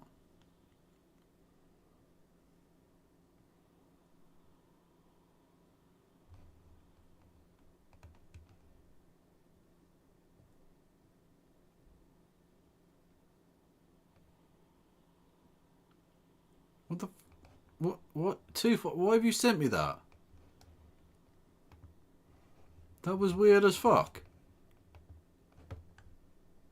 You're a lunatic, 255. You're a lunatic. I love you, but you're mad. Right.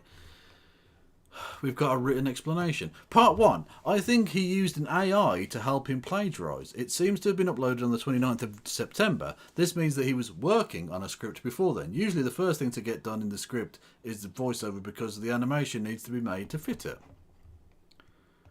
Okay. Find it really funny, a picture being used to represent part of Mammoth is from a site whose title reads, "We're not Mammoth." Like, they tried to warn you, buddy. And I saw people congratulate this video for the effort that went into it. I assume they're talking about the animation, which is pretty decent. Internet Historian's team did a good job with this, especially considering its length, a compliment I've received myself many times. That's one reason why this is all so disappointing. This could have been... That's a pretty funny little joke. Part 2. I know that there's another use for the word pound that isn't a unit of weight, currency. Stay with me here. There's also another word for pound, which is, going to Pound Town. You know what I'm saying? The peak of the conversation rate from British pounds to sterling in August of 2022, like during production, was 1.221 on the 10th. Okay. Part 3, chart of the exchange. Yeah, okay. So basically you think that the ChatGPT misunderstood pound. But it probably wouldn't have been written out as the word pound. It would have been written LB, which is, for some reason, the fucking symbol that gets used for pound as an imperial measure. But I don't know. good and not been stolen. We can do both. Riley is a really talented writer and researcher. He was the articles editor for Mental Floss back when it had a physical magazine, with folks who worked on it calling him its beating heart. Riley is a very well-regarded, award-winning writer with a skill for telling gripping stories. And I can tell Internet Historian agrees with me, so it's a shame he gave him no credit for his work, even as it contributed to what must have been a huge amount of income for him. Doubtless more than Riley ever made for writing it in the first place. Internet Historian sometimes cites his sources when they come up. He'll have text saying where it's from, and that's a good practice. But this makes his choice to never cite or mention Riley obvious. He's trying to hide it. Sometimes the way he tries to look like he's done research and wrote this video himself is very funny. There's a bit where he's reading the article out loud, as usual, then pauses and acts like he's about to read something else and just keeps reading the fucking article. Near the final squeeze, large cracks had formed. The ceiling was beginning to droop. Alright, so the following is a recounting of events from one of Carmichael's men, Casey Jones. Casey and Well, there you go. Non-binary, I didn't know that. The term lb for pound comes from the Latin word libra, which was a unit of weight in ancient Rome. Over time it evolved into the lb that we use today. Yeah, that's actually quite interesting. Thank you. Part 4. Breaking out my phone's calculator, we get this. Rounded to the nearest whole number, 27 is 33. Okay, you know what, Maria End? You've got a compelling statistical analysis there. I don't know that it's remotely true. I have no idea. But it's an interesting concept. I like it. Thank you. I just wish we could have had that conversation verbally. It just didn't happen. See you later, Christy. Yeah, see you on Wednesday. Peace. Another worker spent about an hour in the cave, but he heard Collins moaning ahead. So he pushed himself on. He managed to make it through the squeeze and he arrived at the 10-foot pit. Seeing Floyd trapped, he tried to ignore the pebbles that were tumbling behind him. Internet Historian wants you to think he's telling you a story he made after doing a lot of research. He doesn't want to read you a good story he found. He wants to pretend he wrote it. But this, the obvious fact it's plagiarism and it's wrong, that's the easy stuff. What's interesting is what happened next. I've been standing on my feet for ages. I'm gonna have a sit down. That's better. This is my living room where I keep all the books I pretend to have read, and also my board games. Yes, I'm one of those people. I even have a board game about caving. This is quite hard to find nowadays, so I had to get it from Germany. They love board games there because they're not afraid to look one another in the eye. I can't wait to spiel this cave game. For my money, that's the best joke I've ever written. Hold on, we're doing a video about plagiarism. Let's get this set up properly. Aha! But then... This is a whole style of video now, and by style, I mean one person did it first and then a bunch of boring people ripped her off. Stealing from lots of places is inspiration, but stealing from one place is plagiarism, unless you call it the BreadTube style, and then it's fine. I don't even know what a bread... Yeah. Maria says, part 5, the end, I promise. Let's say, hypothetically, you dump a load of text into ChatGPT and ask it to rephrase it. The LLM doesn't necessarily know which definition of pounds you're using in the phrase £27. It may, hypothetically, rephrase this as converting to $33. You all may have looked over it, found the odd placement of dollars and simply changed it back to pounds, but you missed the other error. That's possible. That's possible. BreadTube is. I just woke up one day and was told that I was in it and that people hated me for being in it. I don't even know what it is. Anyway, when someone from Mental Floss noticed the plagiarism and filed a copyright claim, Internet Historian tweeted about the video's disappearance, but in a kinda suspicious way. He obviously knew why it got claimed, but he chose not to say why, so his audience could freely speculate amongst themselves for hundreds of posts about all the ridiculous reasons YouTube takes things down. Some of them noticed Pro Sportority is based out of Israel and got anti-Semitic about it, but Of course they did. Of course they fucking did. Because it's the internet.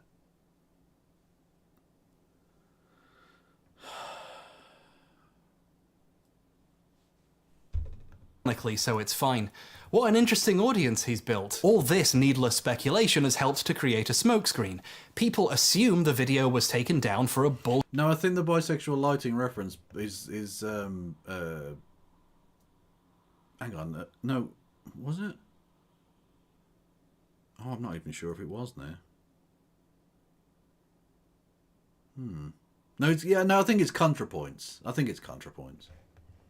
Bullshit reason, and there is no clear explanation, when there is one, and he didn't give it to them on purpose. Internet Historian has taken videos down before. A lot of them, in fact. Like, dozens. None of these seem to be because of plagiarism. He says he just doesn't think they're very good anymore. I think he got a bit of what we in the business call troll's remorse. Like, oh, maybe this video was inappropriate and normal people would judge me for it. And he got rid of that video that's just a bunch of Tucker Carlson clips and reading a hentai in an extremely racist Japanese man impression. That's not advertiser friendly. And we want those World of Tanks bucks, don't we? But since his fans are, you know, normal, cool people, they saved all those old videos, and there are right-wing fuckheads, yeah. several channels dedicated purely to re-uploading all his old inconvenient stuff. And some of them tried to re-upload Man in Cave and instantly got hit with a copyright claim as well because the video is in YouTube's system now. Here's a screenshot that was posted of one of these claims. The infringing video blatantly and unlawfully plagiarized verbatim text from our article, and the placement, pacing, and presentation of content is almost identical to the article. Speaking from experience, normally claims are fuck Internet Historian, yeah.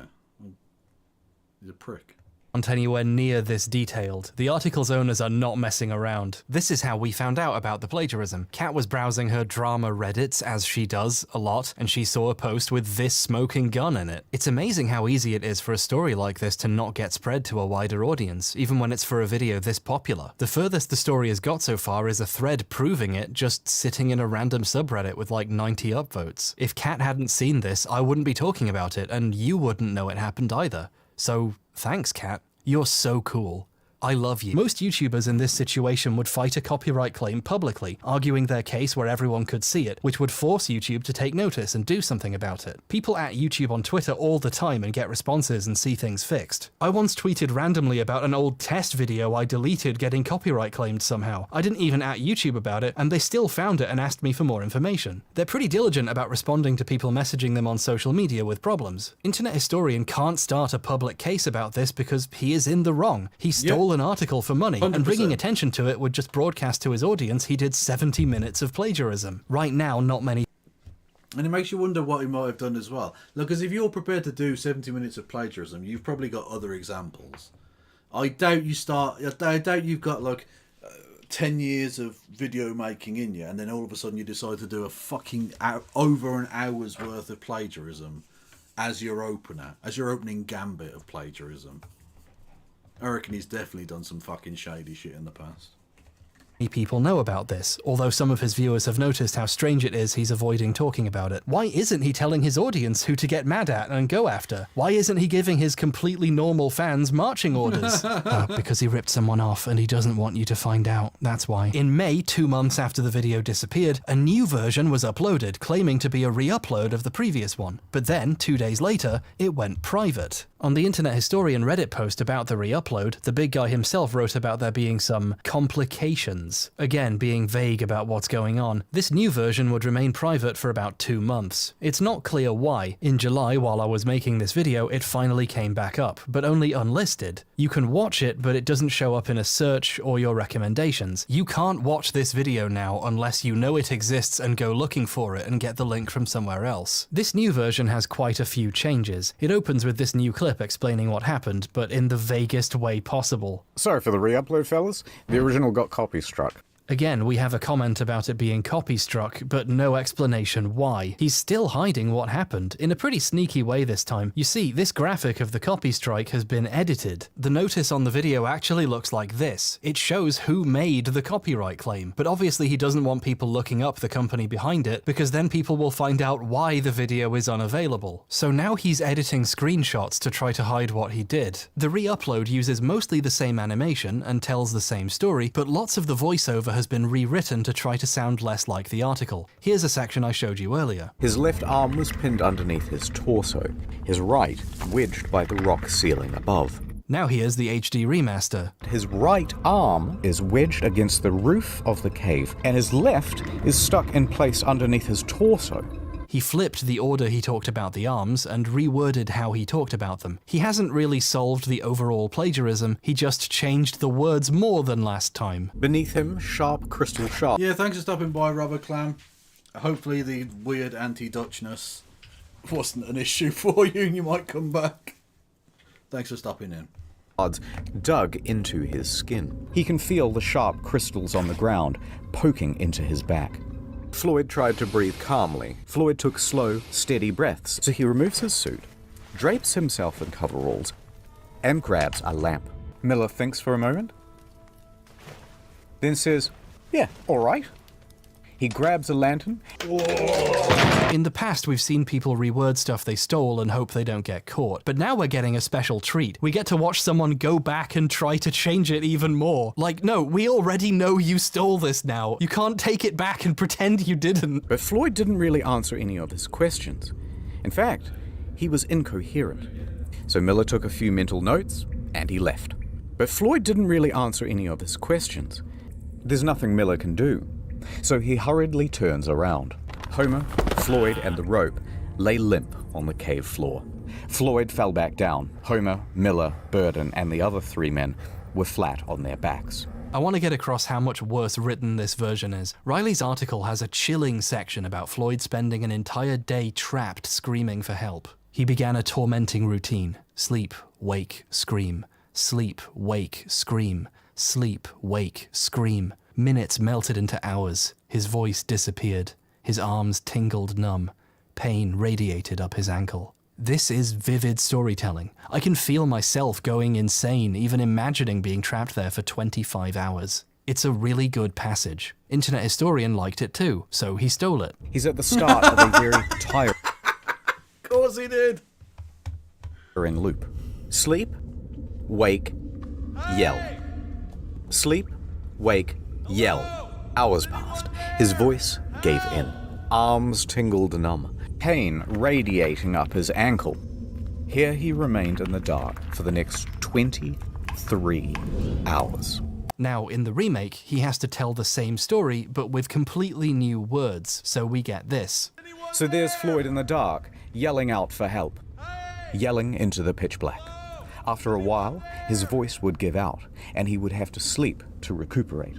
He would then wake sometime later, remember where he is, and begin yelling again for help.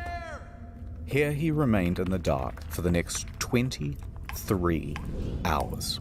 It's just not as effective. The feeling of being stuck in that cycle for dozens of hours is gone. It's quite difficult to take a story you got from an article and tell it again without using any of the words you liked.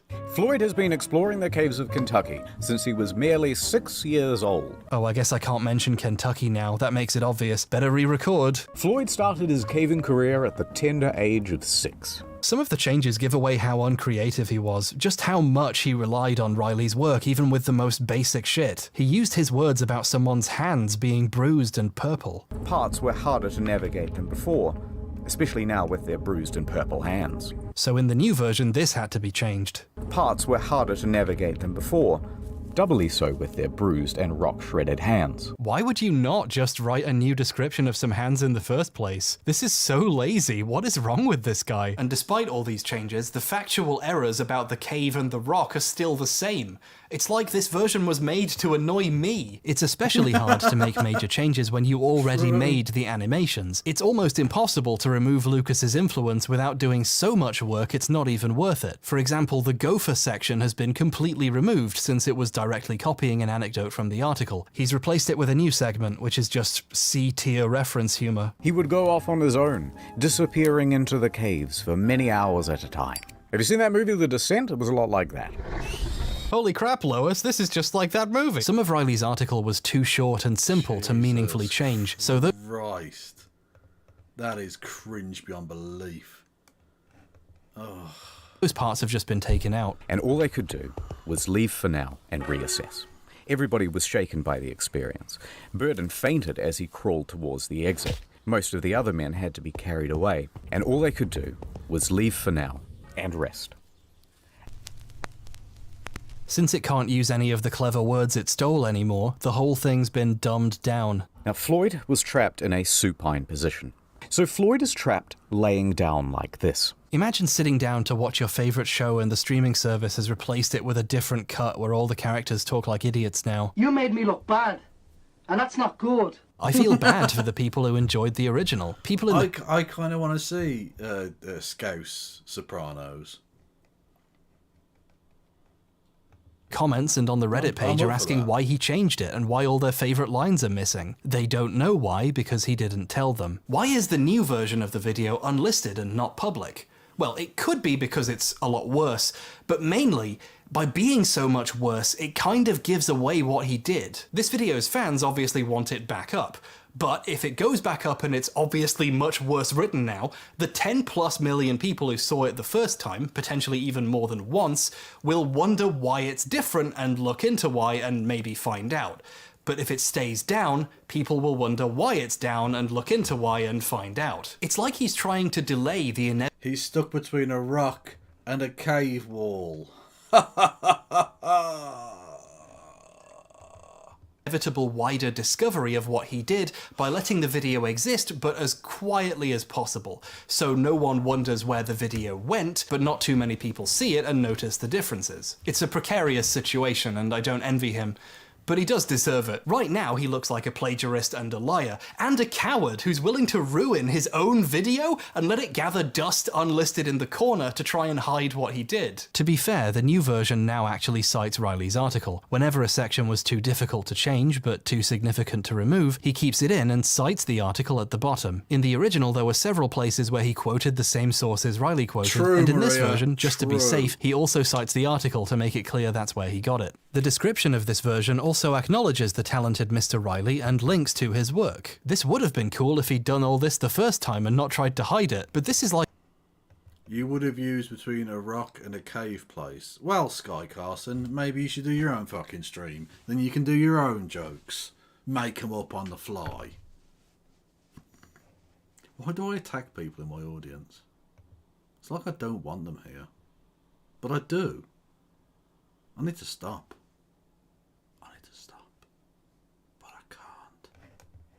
Like if Philip re-uploaded a very slightly changed version of the plagiarized videos and just put "thanks to Boomstick Gaming" in the description. It's too late to hide what he's done, though that hasn't stopped him from trying. Oh, late breaking update. A couple weeks ago, the Man in Cave re-upload became public again. I wondered how he would stop people noticing its weird changes. Then, days later, he uploaded this year's new video, so people's attention is onto the next thing now. The only people who really noticed the video coming back are the, hardcore fans. This was a real clever boy move. If I wanted to sneak my weirdly changed re-upload back out without too many people noticing, this is how I'd do it, and all I'd have to do next was hope no one ever makes the video I'm making right now. Because you're your subs. Indeed, you are my subs. And I am your dom. That is how that works. Oops. Right, my eyes have gone fuzzy, so it's time to get back up. Ah, my knees really hurt too. Okay, I threw out an IKEA Poang to make room for this beanbag chair, and it's... Victory is ours! Thank you, oh my god, the Ukrainian. Welcome to the Evolution. Rubbish. I love sacks full of balls, but not this much. Don't get a beanbag chair. Oh god! Jesus! Hey, the mic's still out of frame. That's nice, that never happens. I don't know, a proper apology would be nice, and maybe an explanation for why it happened. As far as I can tell, this is the only video where he's just ripped something off like this. I hope. You know, why did he do it for this one? Really, I just want to know where he got £33. I'm a simple man with simple needs, Yorkshire puddings with a little bit of gravy on top, and explanations for discrepancies in numbers. My parents never took me to see a psychologist, so I assume that's normal. In the meantime, I'm very happy to accept the award for Jack's Film's second best video of 2022. The version from 2022 is gone. Get it off the list, Jack. Bump me up. Now, what's the first place one? And how do I destroy it? Oh, it's the steamed hams one where an animator did like 1 million different styles. That one's really good. And it even tells you which styles it's doing and when in the description. This cartoon cites its sources better than half the stuff I covered in this video. Well, I guess I'll settle for second place. What the fuck? How have I managed to do that? Right. Unpin the message, obviously. How do I make someone a mod again? I've totally bollocks that. I don't know how to do it. Someone tell me. Quick.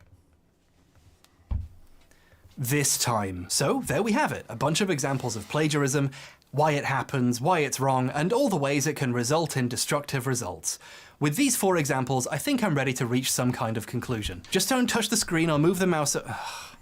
There's no way you haven't seen the runtime. You've probably guessed what's coming. Where's the part where he turns out to be on a green screen and the video's about someone else? Congratulations, you figured it out. You know all my tricks. The student becomes the master. Master of shit? It was real the whole time! Ah! Last time I wanted to research... Fair enough. Yeah. One thing and tripped and learned too much.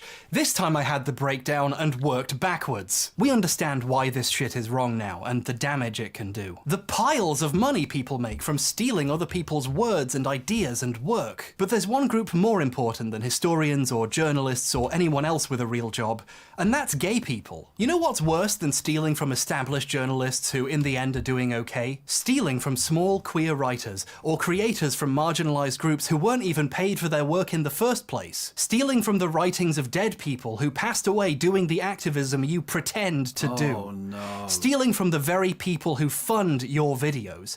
The people you claim to be defending. Oh no. Oh no. Oh no. Oh, okay.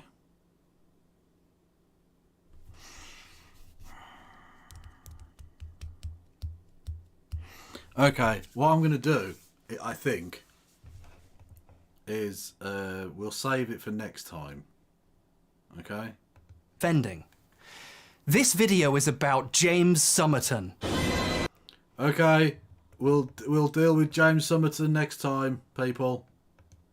Enjoy your mod status, non-binary. Use it with reckless and frankly gay abandon. Yeah, not straight abandon, gay abandon. Anyway, Henry Kissinger is dude, so that's good.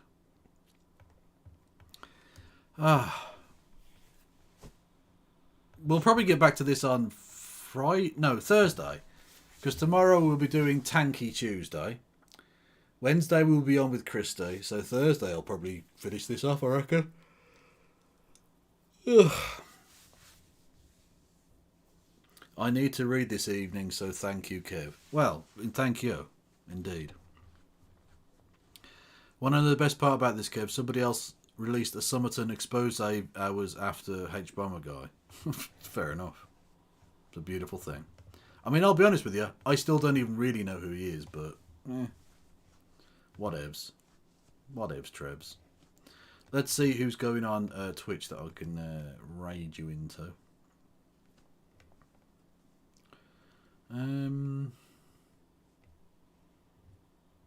The surfs are going. Fuck it. We'll go into the surfs. Go and say hello to Lance. He's a good boy. And I will see you tomorrow for Tanky Tuesday, where we look at tanky shite or something. Yeah. Stay beautiful. Okay, thank you for all of your support. You beautiful, beautiful bastards. Much love to you. No, Besser.